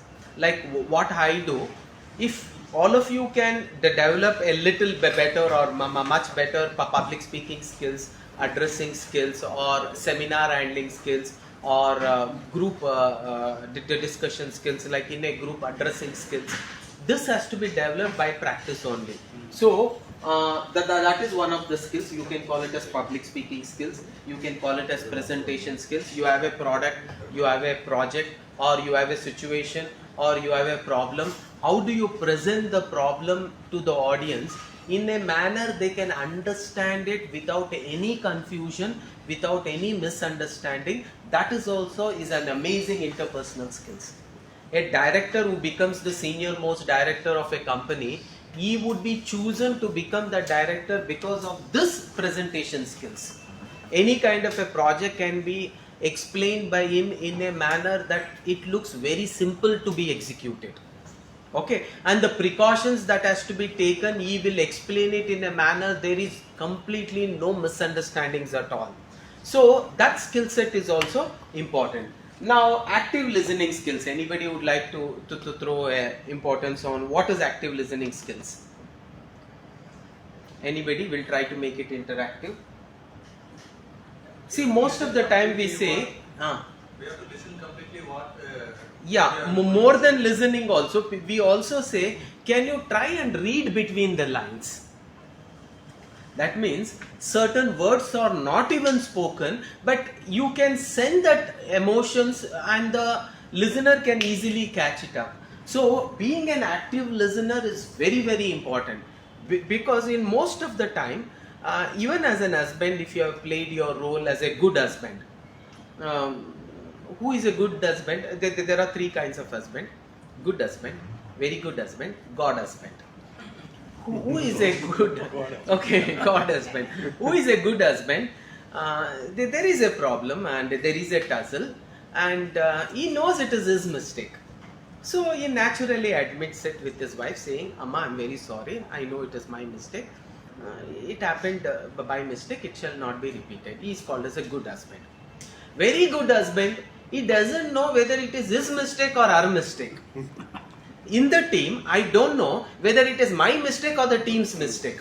But still, it's okay to tell, I don't know whose mistake it is, but I definitely know that it has to be a mistake from me only. I am very, very sorry. Take it. When there is a success, give it to the credit to the team. When there is a failure, you take the credit and you express that ownerism, and that is one of the greatest leadership skills that you could exhibit. Once Abdul Kalam sir also did it in one of the project when it actually failed. It was so that is one of the skill sets. That is the reason they are in that position. Most of the bad MDs, they play a different role. When it fails, they'll put it onto the team. When it becomes a success, they want to take all the credit, they come forward. That should not happen. So here, good husband, very good husband, okay. Now, who is God husband? He knows it is the mistake of his wife only.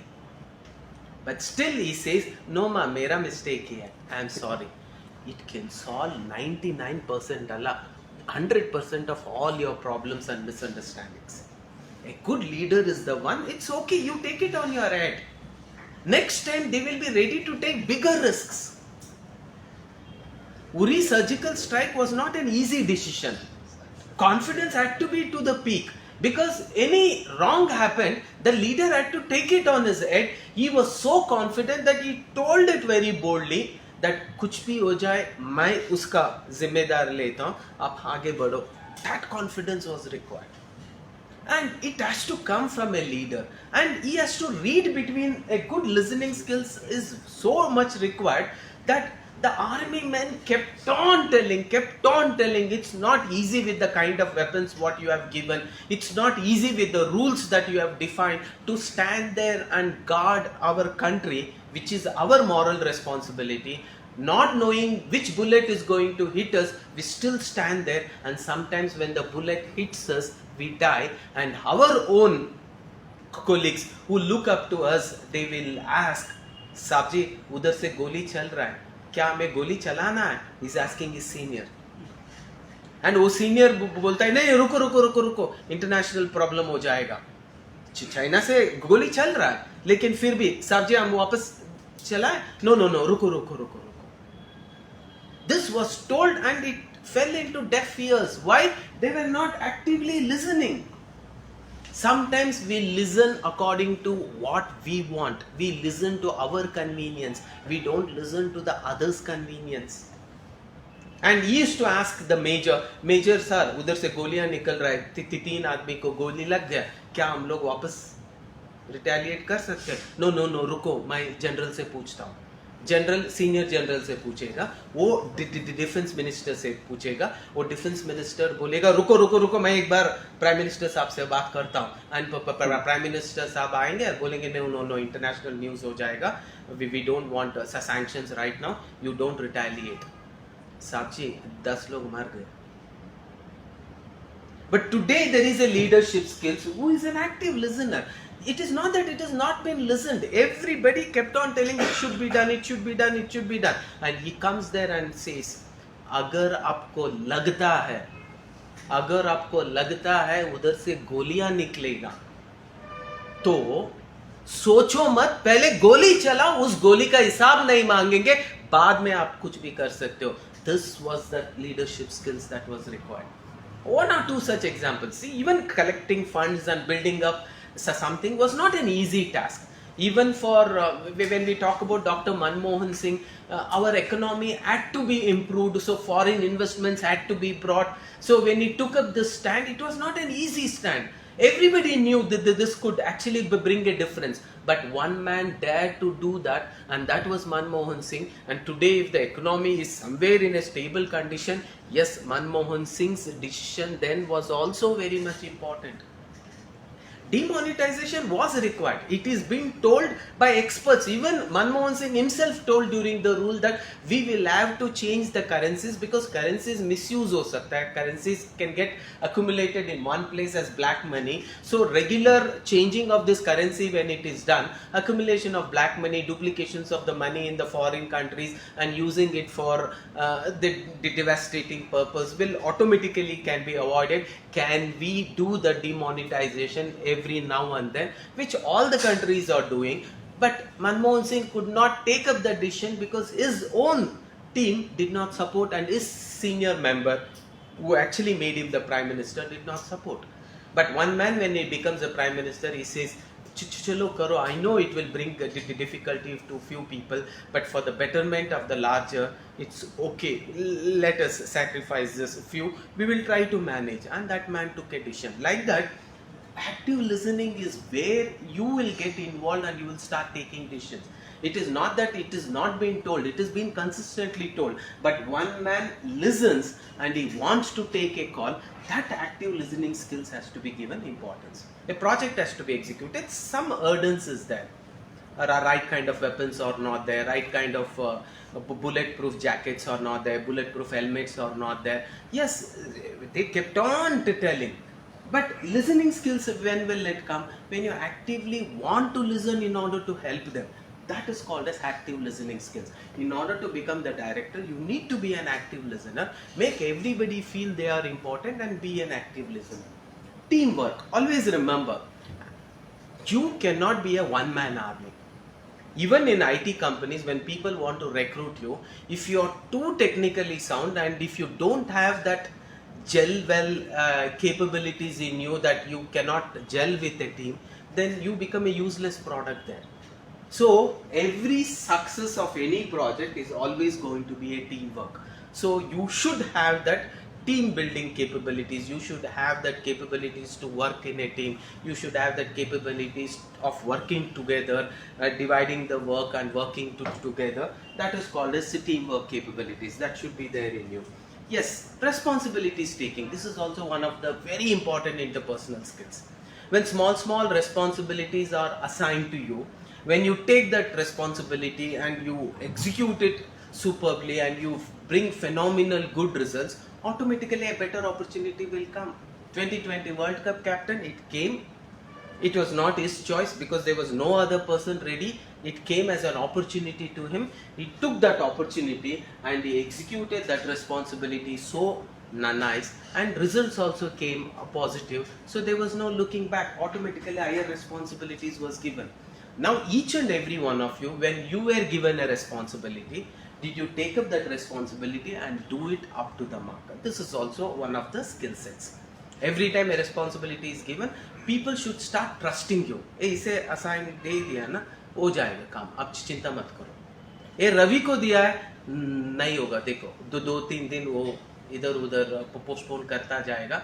At least 1 week delay तो उसमें 100% sure है. That is not being responsible. Responsible means when I commit, I am going to complete this project on or before this day, try to complete it 1 day before that and then give. That is taking responsibility and executing.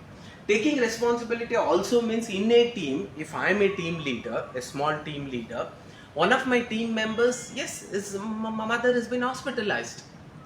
I cannot drag him to the work right at that moment also, because it is the very important moment of his life. He has to be allowed to go. So, being empathy towards the team members and allowing him to go and taking his responsibility also on your head and distributing that responsibility among all the team members and seeing that the job is executed is called as good responsibility holder. So that is taking up responsibility. Yes, can people depend on you? Are you a dependable person? Because when projects are assigned, it is not a one-time assignment and one-time completion. Over a period of months and weeks and sometimes 2-3 years, a consistent dedication has to be given to see to it that the project gets completed. It is not a 2 days dedication and the project gets over. So, in that case, can you be a dependable person? So, the dependability status quo has to be there in you. You should be a dependable person. Can I assign this project to Ramesh? Yes, definitely. Ramesh has taken earlier projects also. By hook or crook, he has seen to it the projects are executed. He is responsible, he is dependable. And responsible and dependable also comes with when you come with solutions, not with a problem. As a senior manager, I assign you some project and you go out and you come with more problems. Sir, वो ऐसा हो रहा है, उसको लिए क्या करना, ये ऐसा हो रहा है, ये is not a dependable यार, वो फिर से problem हमारे ऊपर ही ठोकेगा. I have given him the work, he will give more work to me. ऐसा वाला नहीं चाहिए. I want somebody who can wholesome take the responsibility, execute and complete it off. I don't want him to bring the problems again back to me. That is not being completely responsible. That is not being completely dependable. Yes, because your confidence is low, a chairman can actually be empathetic towards you and say, you take up the project, you can always come back to me if you find there is an hurdle or if you find there is a tough decision to take a choice between two, you come back to me. That is, when you go with a problem and also with two solutions, where you want his help to decide which solution is better. Sir इस situation पे ऐसा हो रहा है, soft landing में ये better है या ये बेटर है, you come for that suggestions. That means responsible and dependability. Next is leadership skills. You should always be me first. A leader is not the one who will follow a junk and ask them to work and you be at the back and you relax. No, a leader is the one who will actually lead them from the front. You will have to lead them from the front. Alexander did not say, you go and fight, I will watch from the back. No, he was leading the army and he went on capturing half of the world. Yes, definitely yes. A leader is the one who takes that leadership skills and who leads from the forward. So, you should be the person who walks the talk. It should not be only baate karna, kaam karna bhi. Guys, all of us from now will have to work 18 hours and definitely the chairman would be working for 20 hours. And that only can motivate others, because people follow more what they see than what they hear, because visual actually impact on us is very low. Sorry, audio impact is very low, but visual impact is very high. I cannot hold a cigar and then try to speak to you and tell smoking is very bad, stop smoking, it doesn't work. Because people get influenced than what they see, then what they follow. Let us do a little exercise, because after chai we have stopped. All of you stretch your hands. Let us see your visual is better or audio is better. Okay. All of you know 1, 2, 3, 4. For every count of means multiply of 3, you will have to clap. Okay. Ready? 1, 2, 3, 4, 5, 6, 7, 8. What did I say? For every multiples of 3, you will have to clap. Is that clear? Okay. You should not bend. All of you keep your hands straight. Okay. 1, 2, 3, 4, 5, 6. नहीं मैं 3 में ही कर रहा हूँ. 3 में ही कर रहे हो. So कुछ लोग 3 में कर रहे, कुछ लोग मेरे साथ clap कर रहे. Because audio is less influential and video is more influential. People learn more what they see than what they hear. So you will have to walk the talk. That leadership skills has to be shown. So you should be better than any of them. Then only you can become a leader. Hey, nobody should get out less than 25 runs and you go and be out for 0. What leadership skills you will show? You will have to be a better performer, irrespective of. Maybe 1 or 2 excuses can be taken. You will have to be a better performer. If you are not, give up. It's not yours. Right now it is not yours. Virat Kohli had to be dropped. And even our captain had to be dropped. Why? They were not performing. A leader is the one who will have to perform and show, not in words. I have hit 50 runs, at least all of you, minimum 25 runs, you should not get out.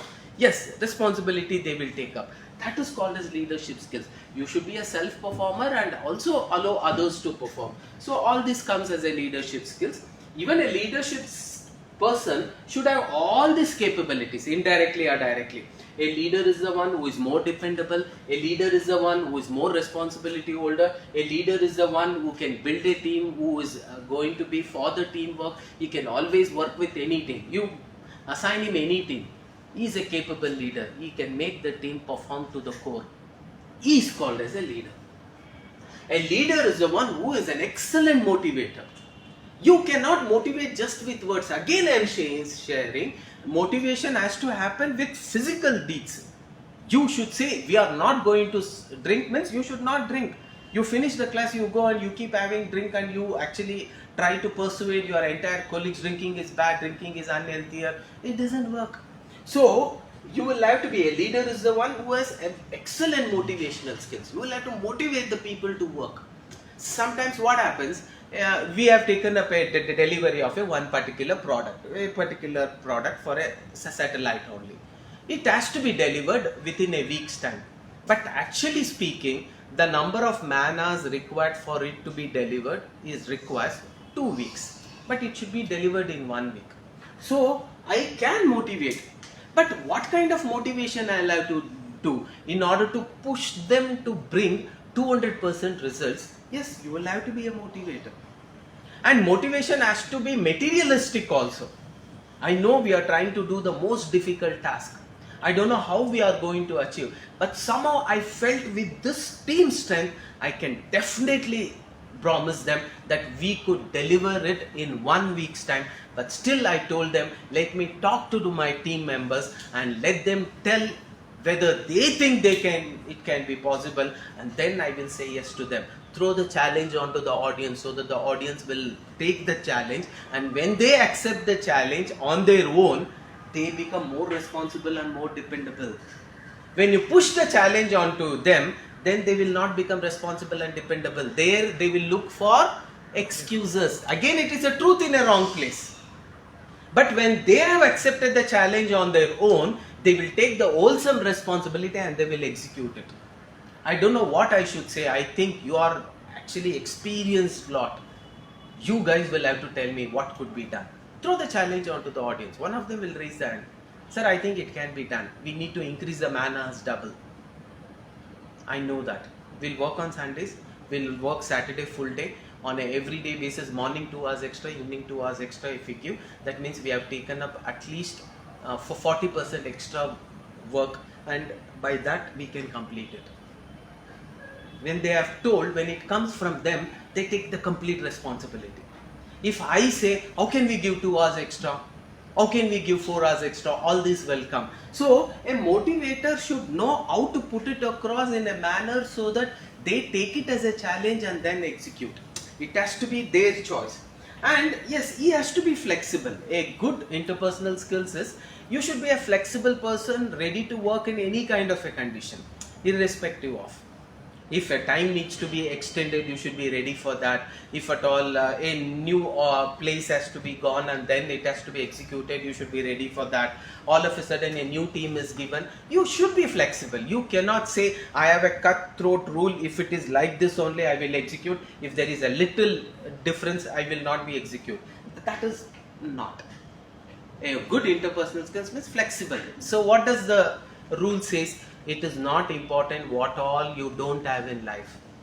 Right now, with whatever things you have, this satellite needs to be launched. Hota hai kya? Dekho. So that way, a flexibility, postponing flexibility, preponing flexibility, and yes, a lot of patience is required. One of the greatest interpersonal skills is, you want to achieve something, you don't know which is your nth vada. You will have to consistently eat until you feel that yes, it is to the brim, the petrol or a gas is to the brim, and it is no abhi fill nahi ho raha hai, abhi fill nahi ho raha hai, abhi fill nahi ho raha hai, और थोड़ा लगाओ, fill होगा, somewhere leak होता रहेगा, check करो. So like that, you should have patience. When you have patience, you will be able to identify problems, identify and give solutions. If you don't have patience, if you lose patience, problem becomes bigger. So a good interpersonal skills is, do you have patience of looking at the problem with a smile in your face? I know it's not easy.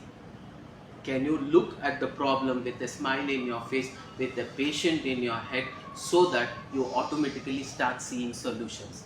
If you become impatient, problem actually magnifies and solutions would be impossible. So very important to have patience. And as an interpersonal skills, you should be empathetic towards everything.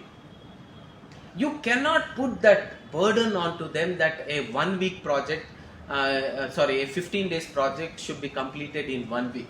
Be empathetic. There are some impossible tasks also. It's better not to take tasks, or it's better to extend at least 3-4 extra days. Not to be empathetic and simply burdening onto them and making them do the impossible task. Oh, burden bhi mat karo. That is also not called as good leadership skills.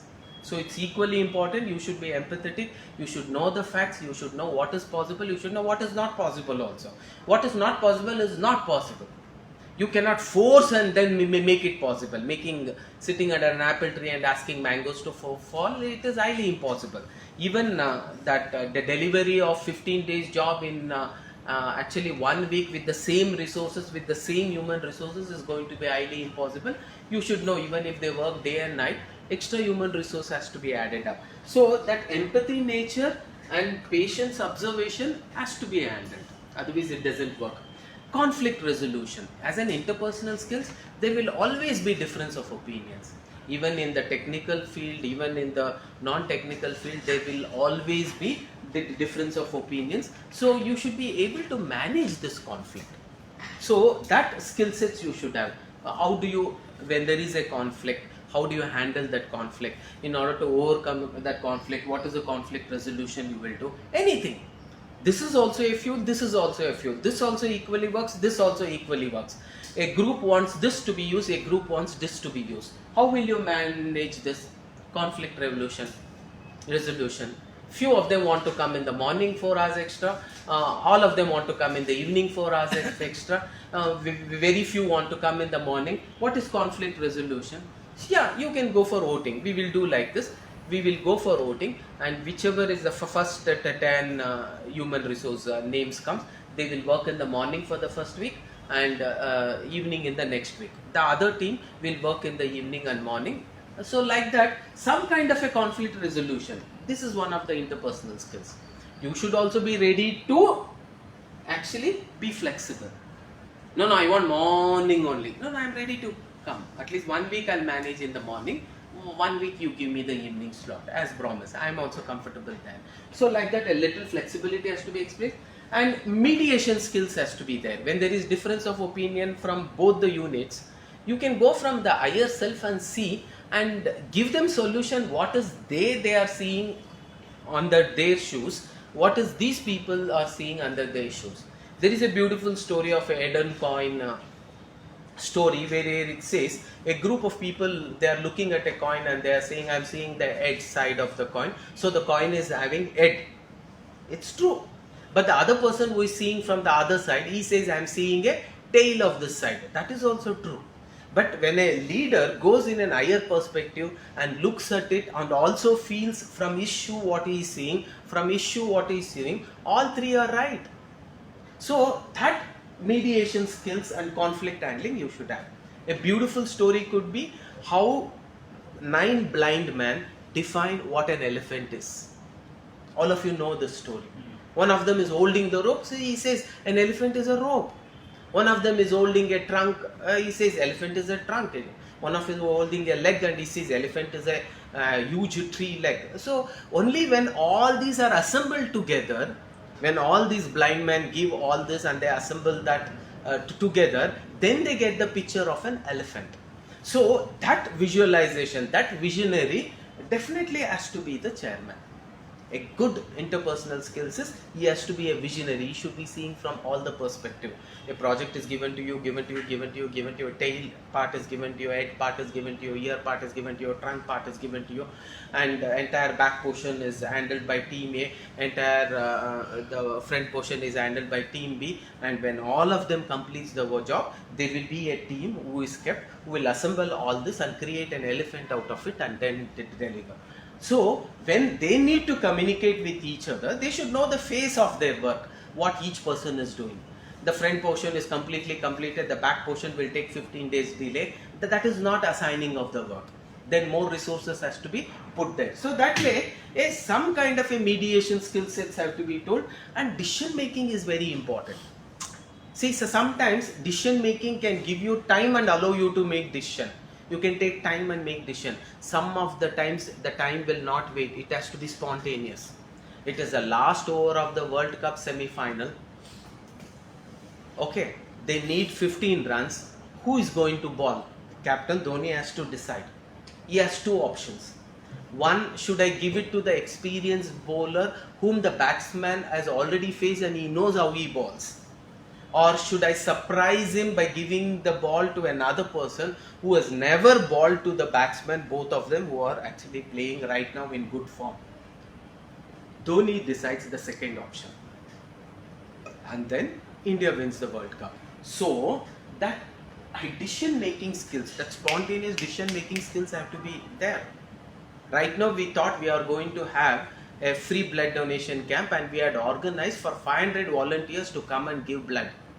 But all of a sudden 1000 volunteers have turned up. Nobody is ready to wait because everybody's time is important. Maximum 1 hour, 2 hours, we will have to complete all of them and send. It is a quick decision making skills. What can be done at that moment? Can we join few more hospitals? Can we bring some free ambulances which can also act as collection points? So like that, whether it is a shortage of space, whether it is a shortage of doctors, whether it is a shortage of blood collection units, or whether it is a shortage of that preservation refrigerations which is urgently required. When the blood is collected, it has to be kept at one particular temperature. So all these quick decision making skills should be your alertness. That is also one of the interpersonal skills. Problem identification, very, very important.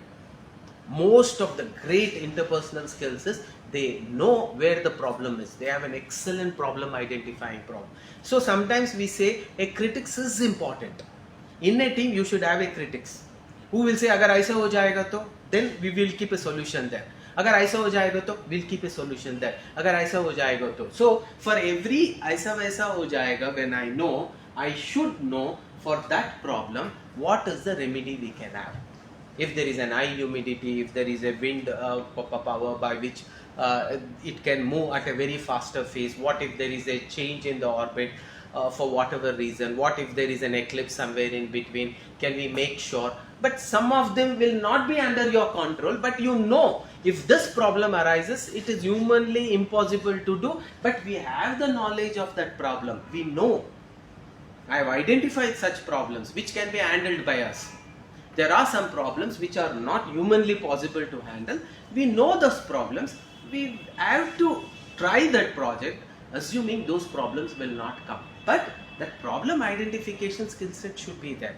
You cannot actually come back to a conclusion we did not analyze that this problem may come across. You should have had 10 such problems which you would have thought will come, and if none of them comes, beautiful. But any of them would have come, we were ready. That means problem identification. It's an open space, it could rain, we knew. What remedy we had? Yes, we have certain arrangements so that if it rains, we can manage. That is problem identification skills. If cyclone comes, we cannot manage. That's a different story, like that. Then problem solving. You have identified the problem. Problem identification itself is not a solution. Problem has to be solved. I have identified if such identification happens, how do we solve the problem? That remedy also has to be searched. If I can give a problem solving, then fine. If I cannot, that you will have to prepare. You will have to say, for this problem there is no solution. For this problem we have this kind of a solution. So all of us are ready. That problem comes, we will give the solution. When that problem doesn't come, we say, for this we don't have a solution. done. So, but that is also one of the interpersonal skills. Group processes means whenever we execute a project, how to assign the project, divide the project into multiple wings, give individual responsibilities to everybody, and identify the process. Today we have a lot of technical stuff, softwares which will help us to manage the human resource in a manner, manage the process of the human resource in a manner, so that no human resource is wasted anywhere. So that is called as group processes. When I am using a group, everybody's responsibility is nobody's responsibility. So at that same time, any one person's responsibility is his responsibility alone. But his absence, somebody can take over the responsibility. Like that, some do's and don'ts can be created. That group processes idea you should have. Negotiation skills, very important. For some reason, 1 hour extra is required for today. I should be good in negotiating and asking them to work extra hours. I cannot dump that extra hours onto them. I should know how to negotiate. Today the office is asking for a little bit more favor from each and every one of you. I don't think so anybody would hesitate to do it, because I have decided I am going to stay back till 6. A few of you will have to stay back till 5. I don't want to put it on to you as an order. Anybody who wants to volunteer, please, then automatically hands will raise. You should have that negotiation skills. So those who extend 1 hour here, this Saturday we will allow you to log off 1 hour early. Somewhere thoda negotiation ho gaya, give and take. So negotiation skills. Persuasion skills. That means trying to persuade somebody you can do it. Motivation is also called as persuasion skills. Sometimes motivation is required. They have a problem, they are trying to give a solution, giving a solution. Sometimes it doesn't happen. We told always we may not see results positive. At that time, you should have that persuasion skills, you should have that patience to wait for it to come. And if your team members get demotivated, you should be able to push them to get motivated. There is no other go. You will have to push, you will have to embed, you will have to give them some examples, motivate them. Earlier also we have failed, we will not fail again. Every day is not going to be failure. We have experienced night, we will experience day. Yes, some kind of a persuasion is required. And emotional intelligence is very important. You should understand the emotions and then start giving them the jobs. The person is afraid of snake and you tell him you take care of snakes. How will it work? So understand what works best for him. He is emotionally strong, you put him there. He is very good in handling missions, you put him there. He is very good in handling people, you put him there. He is very good in this. What emotions your mind and your body gets aligned to, that kind of a job has to be given. A person who is afraid of blood, he can never think of I am going to do MBBS and I am going to be a surgeon. Definitely not. He gives up. Yes, Dr. Manmohan Singh, his interest towards finance was so much that he gave up the what is called as MBBS. Why? Because he was emotionally completely attached towards this, and his emotional intelligence was inclined to that for finance. So what your emotion is totally attached to, that is the job you will have to do. There is something called as emotional intelligence. We talk about multiple such emotional intelligence. So what your emotions are stronger, that vertical of jobs when you choose, you can give far more better results than taking up those emotions which doesn't work for you. I am a very passive person. I can become a spiritual guru. I cannot become an army man or a navy officer. Definitely not. But the same navy officer cannot become a spiritual person like anybody else, because his emotional intelligence is completely different and your emotional intelligence is completely different. You can improve this emotional intelligence also. When we talk about SWOT analysis, trying to work on your strengths, like asking yourself what are your strengths in all this, you will have to grade between 1 to 10. Am I good in this? Am I good in this? Am I good in this? Am I good in this? Where do I stand from 1 to 10? If it is 5, can I improve it to 8? If it is 2, instead of this, can I work on other skill sets and make it better? You can add up public speaking skills also, communication skills also. All these are also equally important that way. Range of interpersonal skills, again, one more slide where it talks more about communication. Verbal communication, words that you use to communicate, non-verbal communication, body language, eye contact, the way your gestures are done, the way examples are used, the way the entire stage is being used, the props are used, all this non-verbal. negotiation skills, persuasion skills, how do you influence people, critical thinking in the last moment, how do you take decisions, problem solving skills, decision making skills, having an assertiveness, even intuition skills is also important. Most of the best detective is not the detective who goes by rule book. Most of the best detectives are detectives who go by intuition. They have an intuition that this person would have done the murder, I am 100% sure, and they will start reverse hierarchy starting from the goal. If you would have done, for what reason you would have done. That way they can attack the problem quite faster. So they will do one intuition type also, what is called as their way of finding out the truth, investigation. They also do according to the facts also. So sometimes being assertive, being intuitive is very, very important. I've seen some of the detectives, they say you go according to the facts available, you follow that also. But my intuition says this guy should be the culprit. You also think and start formulating from his perspective, if he is the culprit, why is he the culprit? And once the evidence is got, you leave the rest and you catch hold of him. But don't stop the other. So intuition is also important, assertiveness is there, also teamwork is important. So you cannot be a one-man army. So importance of interpersonal skills for you as a ISRO scientist, you can always get into better and better opportunities, you can always get into better projects, you can always get into a combined projects from various other countries, same kind of association. So there will be a lot of career growth that you could expect, provided you build up your skill set in all these areas, even on the technical side also. There is no way you can give up on the technical side, which is your main strength. Okay, other than interpersonal skills. Then working in a team, yes, all of you are leadership skills. You should be a motivator, you should be a great inspirer to others. When people look up to you, they should say, I have a colleague Ravi here, what a disciplined man. I've never seen him taking off without information. He's always on a leave but never on absent. That is one thing I like about him. He's never been late, he's always been 15 minutes early to the office. He has always completed the project much before time than any one of us. He is always dedicated to his words and he has stuck to his words. These kind of inspiration you will have to set. He has always helped people, he always helped each other, he is very empathetic towards each other. When all these qualities are bombarded onto one person, next time when they need to announce a project leader, because a project leader is retiring, whose name they will take? They will definitely take the name of this person. So you should develop these interpersonal skills and it should be made announced, because you have to actually market yourself. Just coming on time and executing jobs and keeping nobody knowing about that is foolishness. Because identification is important. If you are coming on time, people should know that you have come on time. If you have executed some projects, people should know that you have executed some projects. That doesn't mean that you keep on orchestrating that you have done this, you have done this. No, that also. People should know. You have to market yourself properly so that everybody knows what you are, even the chairman knows what you are, and then automatically opportunities will knock your door and you can accept it and keep climbing the ladder of success. Mental well-being, yeah, friendship and relationship is also important. Interpersonal skills helps you to communicate with others well.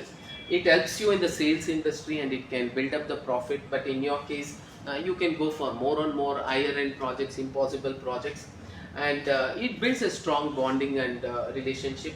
Mental well-being is also one of the interpersonal skills. When a man consistently keeps on failing, there is a tendency he gets into depression. All of us suffer with depression. It is not that one man can raise his hand and say, I have never actually experienced depression. You have. 1 or 2 days, you overcome that.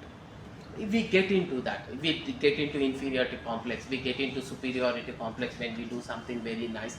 All these are common and it happens. And overall personality development, the entire interpersonal skills, when it is developed, it is like saying what a personality that the development you have made to yourself. You have become from an ordinary stone into a gem, from an ordinary stone in a shining diamond. That shiningness is your interpersonal skills, that's all. When you shine, you will be made a chairman. That doesn't mean that every person who is employed in ISRO at least do not have few qualities which can take him to the chairman. Yes, all of you will have that few qualities. But there would be some of them who have all the qualities better than the present chairman, but still they wouldn't have become the chairman. That possibilities are also there. Because if your canvassing of what your strength and weaknesses is not advertised, people will not come to know. So that also is equally important. That is what we say, building up your personality and making others know that you have built up your personality. You will have to advertise. I can service any kind of a laptop. You don't advertise and you can service any laptops, and people whoever pass by, who know you by word, they come and they submit the laptop and get the laptop done. Whose mistake it is? Your mistake. You are not promoted yourself properly. You are not advertised yourself properly. So in the workplace also, self-promotions and trying to build a value addition to yourself, to your profile, to your credential is equally important. That is also one of the interpersonal skills. ಅಷ್ಟು ವರ್ಷ ಆಫೀಸಲ್ಲಿ ಕೆಲಸ ಮಾಡ್ತೇನೆ, ನಿನ್ನ ಹೆಸರು ಯಾರಿಗೂ ಗೊತ್ತಿಲ್ಲ ಅಂದರೆ what kind of a working you have done? You were involved in 5 projects. How many of them are involved in 5 projects? Does none of your colleagues know that you were involved in 5 projects? No. You don't talk at all. How will it work? Yes, you should talk. An opportunity comes, you should talk. I've been working in ISRO from past 10 years. I've been involved in 5 such projects. I'm very happy that all my 5 projects were very, very successful. Thank you for my seniors for this wonderful opportunity. I'm looking forward for many such opportunities to come. I'm ready to dedicate every minute of mine for the sake of betterment of ISRO and betterment of projects and my involvement in all the projects. That way I'll have to promote. You'll get opportunities to speak. You should not leave that opportunity. You should do your job and finish it off. That's equally important, which you will have to do. And while you're talking, confidence has to be exhibited. It has to overflow. If somebody is taking a gold liquid, they should know that you are taking the gold liquid. You should drop that liquid everywhere. And people will pick that liquid and come, who has dropped this gold liquid everywhere? So, you should maintain eye contact. That gesture of yours, when you look into their eyes, they should feel like, this hank mein kuch dum hai. That feeling should come. When you talk, when you answer, don't stare at them, but at the same time, don't leave their eye contact. Look into their eyes and talk. It can set an impression. It comes by practice. Happy morning, happy afternoon, happy evening comes by practice. When you practice all alone in the room multiple times. When you go out, immediately it gets vomited. Beautiful. But eye contact, if you have not practiced, it doesn't come one day. It has to be practiced with your subordinates. When you are talking, look into their eyes and talk empathetically, not staring at their eyes. You should be an active listener.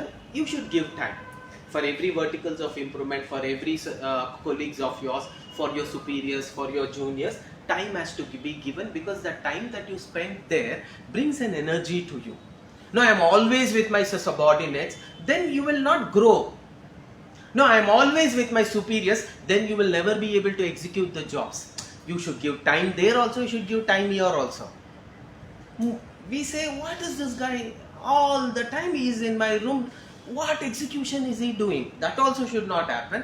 What is this guy? He doesn't come to any meeting at all. He's always busy completing the work. I know that work has to be completed. Equally important is this. So, depriving time from anything which is very important is definitely going to anchor you from actually jumping high.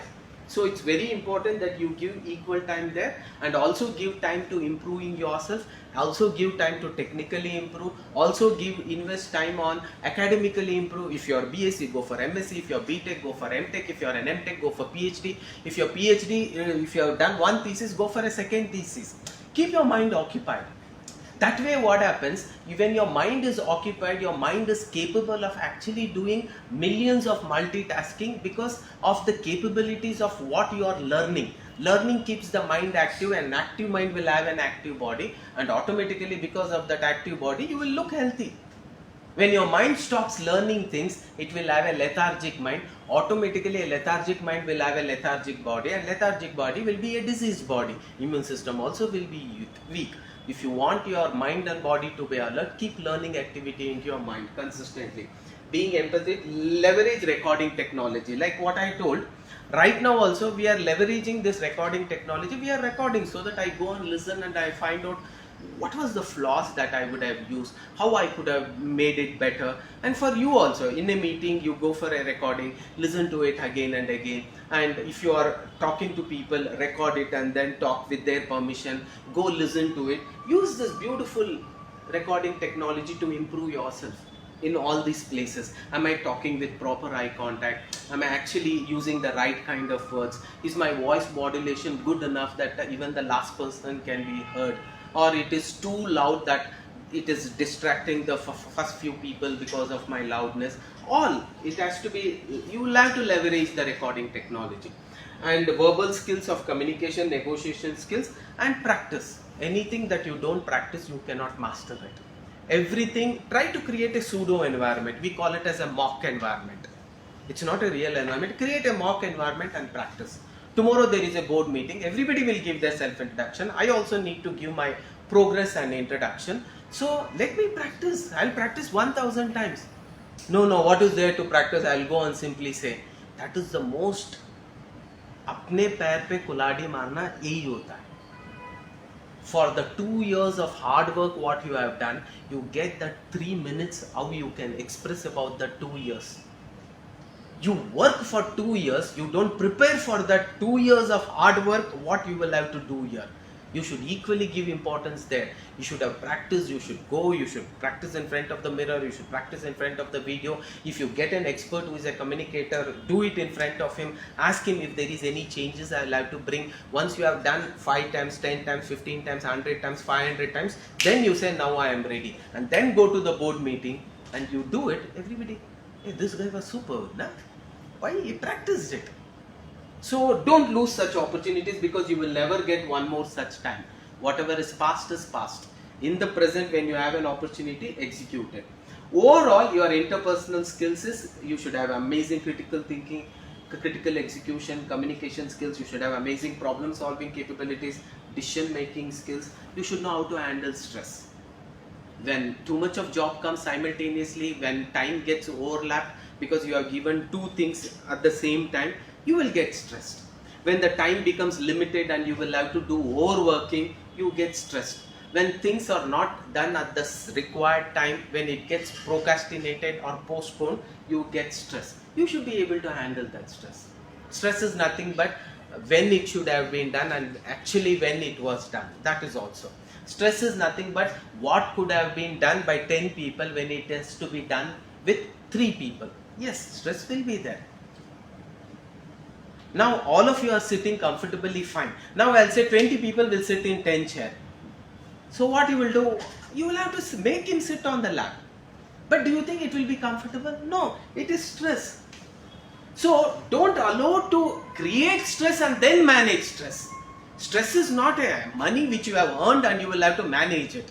Stress is shit. Rather than creating a shit, avoid creating that shit. And after creating a shit, you will have to manage, that's okay. But next time, don't create that shit. Na? If 10 chairs are there, only 10 people will sit. Or if 20 is expected, organize the chairs and make them sit. Or 10 people will sit for 15 minutes and the meeting is winded, and the next 10 people will sit for 15 minutes and the meeting is concluded. Or all of us will stand for 10 minutes and the meeting is concluded. Somehow know how to handle stress. That's all. And then emotions. You should be able to work on their emotions while you are under stress also. Too much stress, what happens? When you're too emotionally high or low, don't take decisions. Intelligence does not work. When you're too deep stressed, anger is created. When you're too much in anger, danger. It is just one letter D, A-N-G-E-R. If you don't drop anger, you're welcoming danger. Give up anger, danger also will go away. If you take anger, you are expecting some danger to happen. So avoid that. And self-awareness. You should be knowing what you are capable of. You cannot overdo things. That is what I say. Be empathetic towards yourself also. You know what you are capable of. Handle only so much. But keep progressing. That doesn't mean that 10 years back I was doing the same, now also I'll do the same. That means you are living a mediocre life. You have never expanded the comfort zone. I'm not saying that also. And I'm not saying too overconfidently try to expand. No, either say satellite launch hoga, either say satellite launch hoga. No, handle what is possible. So that way. And how to teach people? Yes, same thing. Whatever I did, encouraging interaction with each other. As a chairman or as a team leader, as a group leader, I'll have to develop each and every one of your interpersonal skills. Only then as a team we can grow. So what we do, I should bring external trainers and make you encourage interaction with each other. How do you communicate? How each and every one of you will come and present yourself, and teach them about listening skills, how they will have to be patient listener, teach them conversation skills and appropriate language skills, what is the tone they will have to use, what is the tempo they will have to maintain, can they consistently stand in one place and keep on giving talks, holding on to the audience. Yes, audience sometimes they just miss out, bringing them back and then asking them to continue, increasing or decreasing your volume to take the attention of the audience, all this. And encourage questions. When you are as a team member, you should help them to ask questions and you should be ready to answer them also. That is also important. And compliment every little achievement also, because everybody craves for appreciation. We are humans. We crave for appreciation. When every of our small gain, means whatever prosper we do, if we get appreciated, it gives us invisible energy which can help us to achieve more. Otherwise what happens, you keep a target and until the target is not achieved, you never smile against your subordinates. 100 reached? Get ready. It doesn't work. 50 reached? Wow! 15 days you have already completed 50% of the work. Great. In 20 days you can, in 1 week only you can complete, but you still have 20 days. Go ahead, make it in a record time. Appreciate every little thing. So compliment and be a role model. You should also complete some runs. It doesn't mean that everybody hits and you become out for zero. Everybody takes wicket and you don't take wicket. That is not going to be progressive. That is not called as leadership skills. Learn and interpret non-verbal communication. See, non-verbal communication in the sense, in a working environment when responsibilities are given, you will know whether that person has wholeheartedly accepted or just because in the flow he accepted it. We can know it. Do you think you can execute the project? It's a second question. Who is going to be the captain in case we decide we are going to have one of the captain from the junior players? One hand goes up. Immediately they say, no, make sure. Ask him again. Do you think जीत के आओगे? Sir जीतूंगा हारूंगा क्या फर्क पड़ता है sir, लेकिन captain तो बनूंगा. If that words were told, Dhoni wouldn't have been given a captain. Sir जीत के ही आऊंगा, 100% जीत के आऊंगा. That confidence, non-verbal communication. If a ball is given to the bowler, do you think you can take the wicket? If he hesitates to take the ball, then he shouldn't give. Or he shouldn't just be given the ball. He should be appreciated and given a ball. Remember the last match, in the last over you took 3 wickets. I know you can do it. Bug up my boy. I think you are the only person who can bowl this over. Give. So read the non-verbal skills. He has to accept the ball, but he took little time to accept the ball. And the way he accepted the ball, the speed at which he accepted the ball, you can know whether he is positive, he is having that confidence that he can bowl the last over. When he is not, it's better not to give. When you tap and when you say, then he holds the ball tight. Okay, Captain Saab, चिंता मत कीजिए, wicket लेके ही मारूंगा. It works. 2 लोग है ना, मारूंगा या मरूंगा. There is no coming back option. मैं जाऊंगा. Yes, he can send him. साहब जी मुझे जाना है. Then आप पीछे जाओ. Somebody else will go. So look at non-verbal skills also. Listening skills, give time, show interest, same thing. Empathizing skills, being compassionate, and same thing. Whatever I have told now, summarizing will be the same. I think one of the best way to understand interpersonal skills is Dale Carnegie's How to Influence People. Okay, it's a very beautiful book. Dale Carnegie's How to Win Friends and Influence People. This is one of the standard Bible, I can call it as, which all the great leaders have used who work in various small or big organization or political organization. If you need to attract people just like you are a strong magnet, if you want to win over people just like you are a man of attraction, then you will have to follow the simple techniques of how to win friends and influence people. So the first, we will go through most of it. You will know, whenever you want to be this kind of a personality, you should always start become a friendlier person.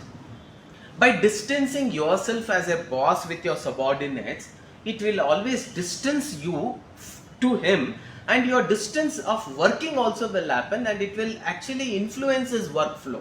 So make him feel that you are the most friendlier person. That's the reason Ratan Tata, whenever he is in any kind of an office, during the lunch time, he goes along with his co-workers, and then he has lunch like an ordinary man. That makes him feel like he's the most friendlier person that we can love to work, and we are ready to die for him. Even great majors, generals, when there is a lunch time, they don't eat in separate rooms, they come to a common place, they become friendlier. Whenever it is get together, everybody is treated equally, so that way become a friendlier person. That way you can attract more. Even when you go as a client to a customer, or you go as a customer, or when a customer comes to you, can you start with a friendlier manner? You can always win over. Become a friendlier person. Win people to your way of thinking. See, initially what happens, whenever you want people to come to your way of thinking, you will have to win over them. You can't dictate and get the things done. Until they come to your side, allow them to be how they are, and slowly win them over to your side. No, I strongly believe early in the mornings taking up this ragi, this is not so healthy. I would like to have this only. Okay, you continue with that. It's okay. You are a part of mine. Be a friendlier person, and slowly you win him over to your way of thinking. Most of the time what we do is, just because he is disagreeing to whatever you say, you want him outside the team and you push him out. That way you cannot win friends and influence him.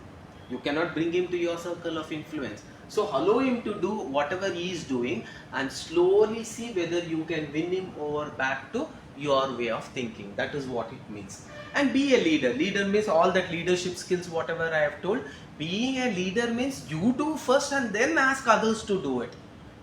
This is how the restroom is going to be used. It has to be dry before use, and it has to be dry after use. You should follow that and allow others to follow it. No papers should be thrown everywhere, and you keep on throwing everywhere. No, this rule doesn't apply to me. It only applies to my subordinates. It doesn't work. Be a leader in every action what you take up. And create an attitude of peace and happiness. That is what I told. When you are actually handling a team, there should be a sense of peace, and there should be a sense of happiness. There should be a sense of dependability. There should be a sense of closeliness. There should be a sense of emotional attachment. All these are very much important. You cannot forego all this and then build a team. So create an attitude for peace and happiness.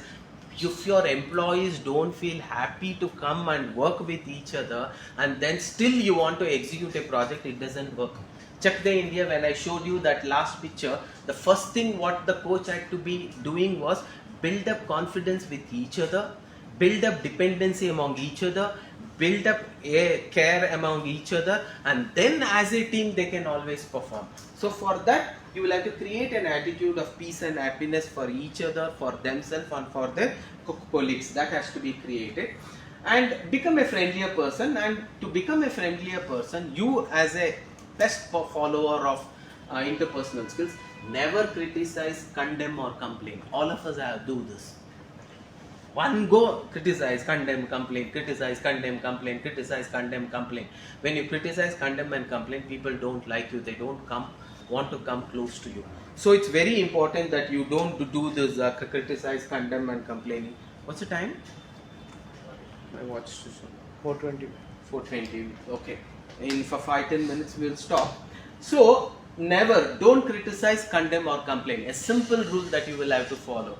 If you want to develop your interpersonal skills, irrespective of whatever big mistake they do, don't criticize, condemn or complain.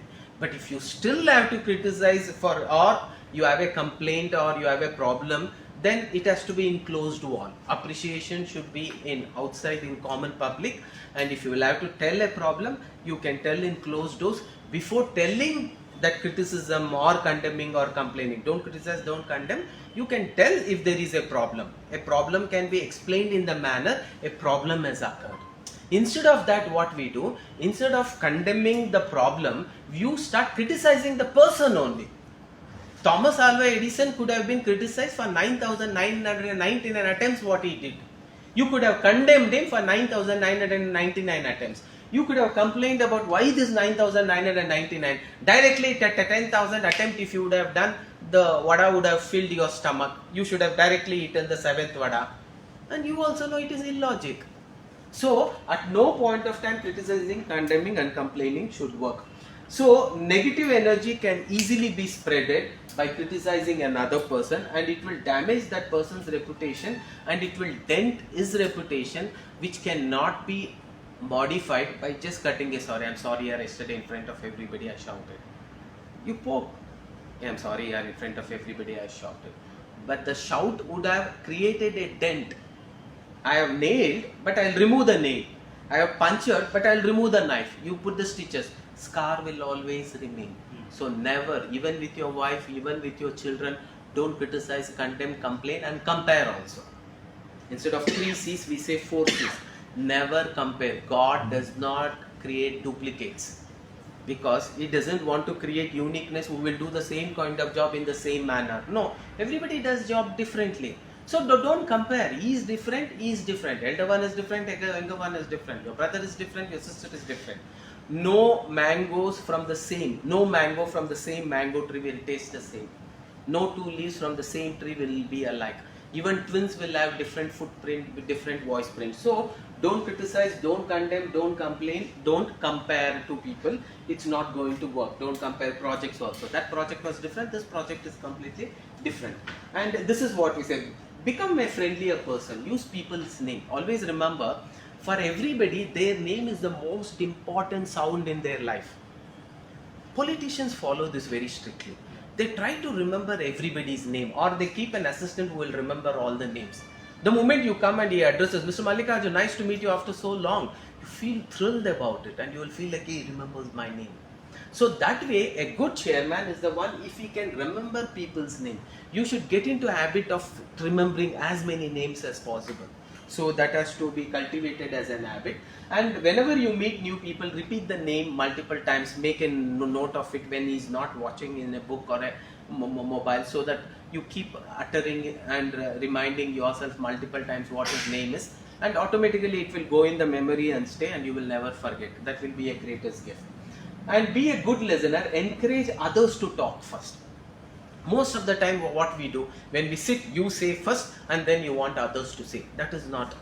Even Modi ji, when he sits for a meeting, he patiently listens to every chief minister what he has to say, and finally he tells what he has to say and allows the entire people to take decision what should be the best policy for a particular problem what they have sat for discussion. So like that, be a good listener. Encourage others to talk, so that others will feel they are also important. If you don't create that they are also importance in there, next time they don't come prepared with for the meeting also. What preparation here? He doesn't listen to us only. He just calls us, he says what he wants to say, and we should automatically follow that. That is not co-working. That is individual one-man army working. That should not happen. Be a good listener. Encourage others to also to talk, and win people to your way of thinking. Earlier, whatever I told. And you can get them to your way of talking by accepting as they are and allowing them to do what they are doing, and slowly if you can influence them to what you are doing with right kind of facts, they will come to your way of thinking. So win people to your way of thinking, be a leader, create an attitude of peace and happiness, and if you want to gather honey, don't kick over the beehive. That is what we do. If for one person, if you criticize, condemn, complain or compare and say, you don't know, you have just got a promotion, the earlier person who was in your position, he was doing better work than you. Don't compare. Don't criticize, don't condemn or complain. So, what happens? You will be kicking the beehive so that tomorrow intentionally you will not work when you do that. And by choice when they work, they can give results. By compulsion when they work, they cannot give results.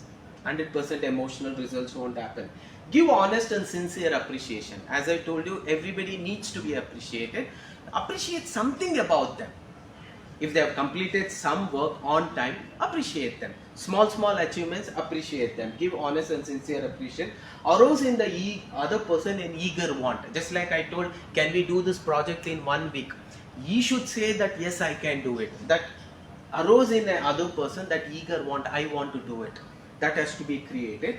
So he who can do this has the whole world within. He who cannot walks a lonely way. So if you want your team to be on your side, you should arouse in that person an eager want. Become genuinely interested in the other person. That means when Ratan used to talk to his employees, he would be genuinely interested in what is running in their mind. He used to ask suggestions, used to ask how are things, and if they would give any suggestions, he used to read between the lips and he used to implement the suggestions then and there itself. That is what we say, becoming genuinely interested in other person. It should not be, I am interested just because I want to listen and create an impression that I also listen to you. No, I want to listen and I want to take action. अगर उधर से गोली निकलता है करके आपको अगर thought में भी ऐसा इंट्यूशन आता है, पहले आप गोली चलाओ, बाद में हम देख लेंगे. That is called as becoming genuinely interested in other person. And always keep a smile, always keep that happy smile in your face when you meet people, when you're scolding people, irrespective, when you're telling to people, when you're getting into discussion.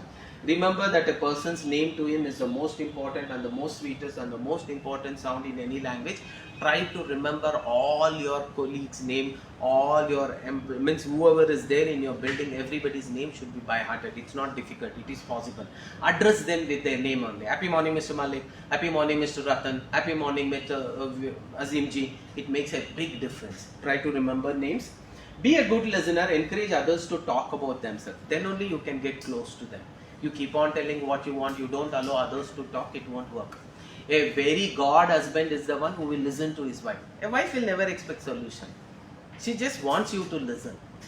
Most of the employees who come with the problem, they know a solution to that problem also. They simply come and they want to tell you, and after you have listened everything, sir, I have a solution. This can be done, sir. Then why did you tell me so many things? They wanted you to listen. Yeah, good. Appreciate that. Hey, good, yeah, you have a solution. I was thinking what to do. I was little confused, but good, yeah. So like that, be a good listener. Encourage others to talk about themselves, and solution will be there only. Behind the problem, solution will be there. But you are not ready to listen to the problem only. Wait, his wife will come with a solution also. Solution is at the back. But first you listen the problem. You don't listen the problem, you argue at the problem. She will keep the solution to yourself and she will ask you to give a solution which she will never accept, in spite of she knows this can be a solution. Because I told you, you should be God husband. When you know it is your wife's mistake also, you should only accept. That is how life is going to be. So encourage them. Talk in terms of the other person's interest. Just now I told, let the other person's interest also. If he is saying I am seeing the tail part of it, look from his perspective also. We cannot work from morning 6 to evening 6. I have a mother who is hospitalized, I need to take care of her. No, I have my grandpa who is hospitalized, I need to take care of them. Nobody is there to drop my kids. Like that, yes. Understand there, be empathetic, and also talk in terms of other person's interest. Then you say, I understand few people who have that problem, they can extend in the evening, or they can work one extra day on Sunday. Like that you can be taking. Make the other person feel important and do it sincerely. That is what I have always told. The only way to get best of an argument is avoid it. No argument will lead to any solutions. The best way to get out of an argument is to avoid it. By arguing, you will lose the person also, and forget about getting a solution. You will never get a solution. So show respect to the other person's opinion. Never say you are wrong. Most of us say you are wrong. You start like that. It doesn't work. I agree. I see there is a point in what you say. You please explain me. Then I will tell you my point, and then we will see what would be the best point. That way, hey, how can that be? You are wrong. You are 100% wrong. That person would get frustrated to talk to you. He would avoid many such occasions where he had to come and explain you a solution also. He will not come. So show respect for the other person's opinion. Never say you are wrong, so that people will not come with what is called as solutions. If first time only, if you upfront reject. If you are wrong, admit it quickly and empathetically. I did not understand this. I'm very sorry. I think this is the best solution. Appreciate them. And it was a mistake on your side. Admit it quickly and empathetically. Always do that. Begin in a friendlier way. But here we say, can you become a God husband? When you don't know whose mistake it is, you are cutting a sorry. When you know it is your mistake, you are cutting a sorry. When you know it is other person's mistake, also cut a sorry. It doesn't work. You will not lose a person. You will win over a person. Instead of 8 hours, you will work 16 hours. That way you will have to win him over. then begin in a friendly way, we have seen, get the other person saying yes immediately. This is the secret of Socrates, we say. When you want other person to say yes, you will have to consistently build that yes theory. All of you know that we love our parents, yes or no? Yes. Taking care of them is equally our responsibility for the kind of responsibility they have taken, yes or no? Yes. Your mind is automatically saying yes. Being in this position, being a father is also a responsibility, and seeing to it we are there till the at least an age where our kids are comfortable and their kids are comfortable is our moral responsibility, yes or no? What if we are deprived from that action and we have to live somewhere in between? Do you think that is not right now? Yes, it is not right. I can take you an example. By continuously taking tobacco, by continuously smoking, we are giving a chance to actually forbid this assurance to our kids and grandkids. They wouldn't be able to see us an healthy living during our old age. Do you think this should happen? No, na? So let us say no to drugs right now. Yes, we will say no to drugs right now. Like that, you will have to build them to always say yes, or build them to always say no. I started with yes, I came with no because I had an urgency to complete. But you should start with yes theory and bring it to yes. You should start with no theory, and finally what you want, you will have to put it across. Just like for a baby, how does Kaka say ka? He says ka. You put the food in.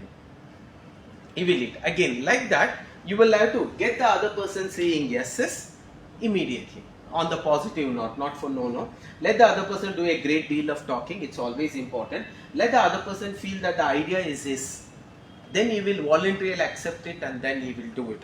If you dump an idea, they will look for excuses. If they pick up an idea, because they have a willingness to do. Where there is a will, there is a way. I did not say that. I said there is always a way. You will have to build up their will. When they say will, they will look for a way. When you show the way, they will look for willingness, excuses. मैं मुझे क्यों करना है? ये problem है ना, मैं जाके बताता हूँ, ये problem है. If they are told they will do, they will look for solutions. Let the other person feel that the idea is his and us, so that they will willingly look for solutions. If you drop the idea, they will look for excuses. Don't do. Try honestly to see things from the other person's point of view. As I told you, if a person says elephant is actually a long tail, accept it. Accept it, because it is true. So look from other person's perspective and then give a side. Don't admit it wrong. No, what you are saying is wrong. What you are saying is right. It is partially right. Let me explain you. What you told is 100% right. Yes, there is a tail side of the elephant also. Like that. So be sympathetic with other person's ideas and desire. Appeal to the nobler motive. See, all of them will have a nobler motive. Positive thoughts, positive. Look for those nobler motives. Appreciate those nobler motives. Appreciate at least 3 best things they have done, and 1 criticism is accepted. Don't directly start with criticism. I know last year you were the topper in the execution of this project. I want to once again congratulate you, and I still remember 3 years back down the line, you were one of the top performer of that year 1995. I again want to appreciate. But I have a small problem. What is it, sir? Tell me, sir. This year's your performance, I think, should be improved. Enough. वो कर देगा. एकदम बुला के this year क्या improvement हुआ है आपका? ऐसा अंडर परफॉर्म करोगे, मैं टीम में नहीं रख पाऊंगा. Please. वो जाएगा, मैं बिल्कुल काम नहीं करेगा. He will go and he will run away. So appeal to the nobler motives. Bring out that nobler motives. Bring out that positive things what they have told, and then say, can you correct this one negative? It should look easy for him to correct. You say it will be impossible for you to complete this entire target on time. He will start becoming so inferior and he will give up on the project. So please see to it. Dramatize your ideas. Just like how simple words I try to dramatize. I try to put it in lots of voice modulation, lot of stories, lot of example, nth bada, kaun bada. I take up lot of examples. My 3 subject mein fail hua, wo 4 subject mein fail hua. So can you dramatize your idea so that it goes and hits the listener? That is very, very important. Throw down a challenge. That is what was told. So begin with the praise and honest appreciation. Yes, call attention of the other person's mistake indirectly. First appreciate their right things and then indirectly talk about your own mistake before criticizing. Sometimes this is also best. It was one such incident where Ratan Tata writes, he had a subordinate because of whom a first such project went out of hand, a 3 crore project. And the man goes with an intention that today Ratan Tata is going to fire me left and right. And he goes with that intention. Here was a man, he was a man, learned personality. As soon as he gets in, don't be shattered, don't be depressed. It's okay. Let me tell you what happened to me when I was offered the first job. It was a time when I was offered the first job and one of the project had to be taken as an order. Because of my wrong quotation, we missed the order and we missed 3 crores. 3 crores at that time, 3 crores now, it's a different amount altogether. You make the other person save his face. And this indirect motivation can do wonders. Mother Teresa, when he spit, took the handkerchief, wiped it, and with a smile in the face, she told, this I will keep it up. For me, I don't mind. Can you please help the poor? Motivation, transformations will happen. So, talk about own mistakes before criticizing the other person. And then you say, my boss did not criticize me. So here, I being your boss, I don't want to do the same. I know you can make it up. And that person really makes up and he becomes one of the person responsible for Tata to venture into all the verticals. They are in soap, they are in shampoo, they are in detergent, they are in software, they are in hardware, they are in car manufacturing. You think of a product, they are there. So that was only because of that system what they followed. Ask question instead of giving direct orders. Do you think we can do it? Ask indirectly a question. Do you think you can stay for 5 more minutes? Ask. No, you guys will have to stay for 5 more minutes. Few of you will run away. So, ask questions instead of giving direct. Let the other person save the face. I know a mistake has happened. Don't colorfully blunder it and then put it across to the world. Look, isne mistake kiya hai. No, don't do that. Allow the other person to save his face. In front of everybody, don't do that blunder. Call him individually. Can we meet tomorrow? Come tomorrow at 10 o'clock. गलती हो गया immediately लेकर आके बाव कर दो. No, wait for it to suppress, because in the peak of emotions only blunders happen. Bring the emotions down. You postponed it for 1 day. It's okay. We will meet tomorrow. No problem. You come tomorrow at 9. He comes tomorrow at 9. He's also cool. He's also cool. And then he says, I did the same thing. I also got into problem. So that way, let the other person save the face. He will work for you for lifetime. If you don't save his face, he is going to criticize or he is going to create a blunder for your company, and it is going to be more harmful than this. Praise the slightest improvement and praise every improvement. That is what I told. Be arty in your approbation and lavish in your praise. That means when you will have to criticize, udhar lavishly mat karo. Appreciation lavishly karo. We do the reverse. एक गलती हो जाता है, you keep that गलती and रगड़ के every time you keep highlighting. Last time I know what you did. That was 10 years back. But still, I don't want the same reputation. And he did successfully. Again next year he will come. You know last 10 years what you did? I don't want that to repeat. Sir, forget about 10 years. 9 years I have been doing good. Na? He is a bad CEO. He cannot remain a good CEO at all. Praise the slightest improvement and praise every improvement. Be arty in appreciation. Last 9 years you have done great here. Nobody in our company can even think of breaking your record. But I want to warn you. It's just an alert. Not warning. I want to alert you. Things may happen like what it happened in 2010 also. Be cautious, that's all. Okay? Test. Lesson has gone, so that you will not be overconfident, nor you will take things lightly. That lavish your praise. Give the other person a fine reputation to live up to. That is important. When he does a mistake, don't drag his reputation and break or means you should not dent his reputation. Keep up to his reputation. एक mistake से उसका reputation should not be brought down. होता है. 10 years में एक year underperform किया है तो ठीक है. So that way, what you say, keep up to his reputation. Use encouragement, make the fault seem easy to correct. When there is a fault, you will have to make it easy to correct, make the other person happy about doing the things you suggest. That happiness environment has to be created. You should feel happy doing things. Assign the job when they are emotionally connected to that, or they change the team to something else. If they are not actually emotionally aligned to that project, don't bring a wrong person. You can't bring Tendulkar and say sing like Lata Mangeshkar. You can't bring Lata Mangeshkar and say play like Tendulkar. It is not the right way. So happiness and emotionally attached should be there, only then results will pour in. Thank you. If you have any questions, otherwise we will wind up. Huh? Recently, we are seeing some videos from motivational speakers and all. You have to learn how to tell no. That is also very important. Very important. So it is very important to say no, but can you say no so that the opposition will not get offended about it? See, most of the time we get used to not to hurt them, we consistently keep on saying yes. This Zindagi Na Milega Dubara, the last character was, she's a close buddy.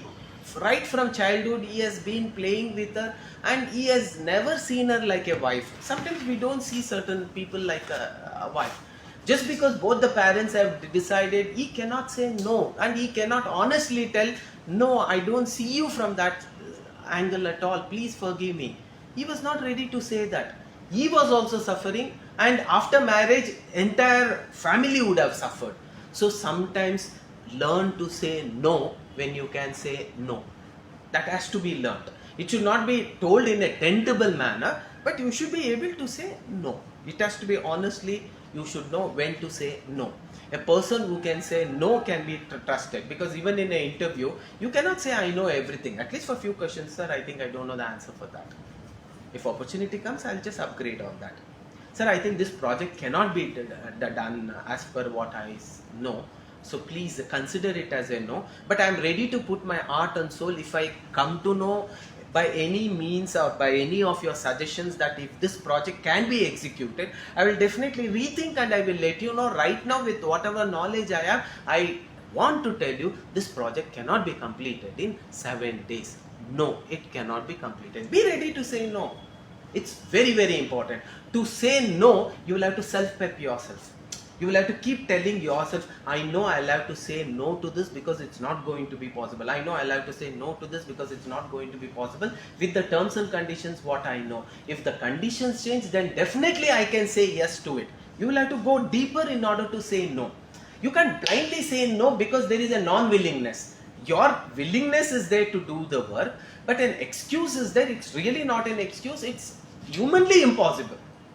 So you cannot say no. But when you find out a fact that somewhere yes can be told, you can add that clause or right now make a stern decision. Right now it is no only, sir. I cannot deliver 10 cars in a week's time.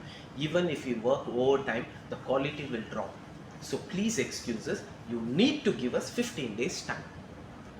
And I will see to it we should be able to give you on the 14th or a 13th day. Give them on the 12th day. It works. But saying yes and when you are not able to deliver, that is more dangerous to your business than saying honestly no, not possible. No, चलता है. भगवान भी कभी कभी no बोलता है. No, I cannot give you that. अभिषेक, ऐश्वर्या का हो गया, आपको नहीं मिलेगा. वो बोल देता है. नेक्स्ट जन्म में देखा जाएगा, लेकिन इस जन्म में no is very clear. So you should learn to say no. Honestly, honesty is the best policy. You should say no, not offending them. Your no should not be with arrogance. Your no should not be from a non-willingness. I really want to complete this project, but as per the terms and conditions, what I know, it will be highly impossible to do it. So, under these circumstances, I am declaring it as no. That's all. So, you will also not feel offended. Any other questions? Only thing we have to convince them. You will have to convince them. Yes, it may not take time. They will immediately accept it. To say no, you will have to convince them. No is a deep emotional expression that you will have to put it across. You cannot term it as no. The moment you say no, it becomes arrogance. It needs to be packed up and then it should be kept as no. Any other? Similarly, this self-marketing. You told now. Yes, Most yes. of the people will not do. No, very, very important. And most of us will not know each other's capabilities also. But the people are believing that self-marketing is not a good. See, over marketing is dangerous. See, so sometimes what happens, I keep on advertising, I am the best, I am the best, I am the best. वो भी dangerous है. But having a skill set, not being able to tell is also not so right. You will have to make an attempt to market yourself. Otherwise, people will not select you. You are in a process of getting selected for something else, because your entire journey of working is not only working. Your journey of working is to push yourself to the next level. You have two objectives whenever you are working. All of you should remember, you have two objectives whenever you are working. You're working in order to get the job done, that is equally important. At the same time, you're working for a progressive growth. That progressive growth, when it has to happen, your skill sets, whatever you have upgraded, has to be explained, has to be displayed. Only then a better opportunity will come. Otherwise, it will never come. Sometimes it may look like you're trying to boost yourself, but still, it's okay to do that. It's okay to do that. You will have to do that. Responsibilities will be put only then. Who do you think who can do? Do you think you can execute this project? Sir, I can execute. I have already executed 5 projects. I have already told you earlier. At least make that announcement. Important. Whether they like it or dislike it, not in an aggressive, arrogance manner, but you will have to self-promote yourself, self-declare what all the skill sets you have learned. In IT companies, they allow them to do it. And they will ask you from last year to this year what upgradation you have done. They give them a list and they will have to upgrade. It is already a part of the process in IT companies. Any other questions? Sir, not active listeners or not in the superiors. Even though we convince also, they will not listen. They also need a PPPD session, sir. There is no other go. So what you will say, you will definitely say, I think I would have been a better chairman if I would have sat there. If that feeling comes to you, that's enough. You are already upgraded to that level. You will have to somehow reach that chair.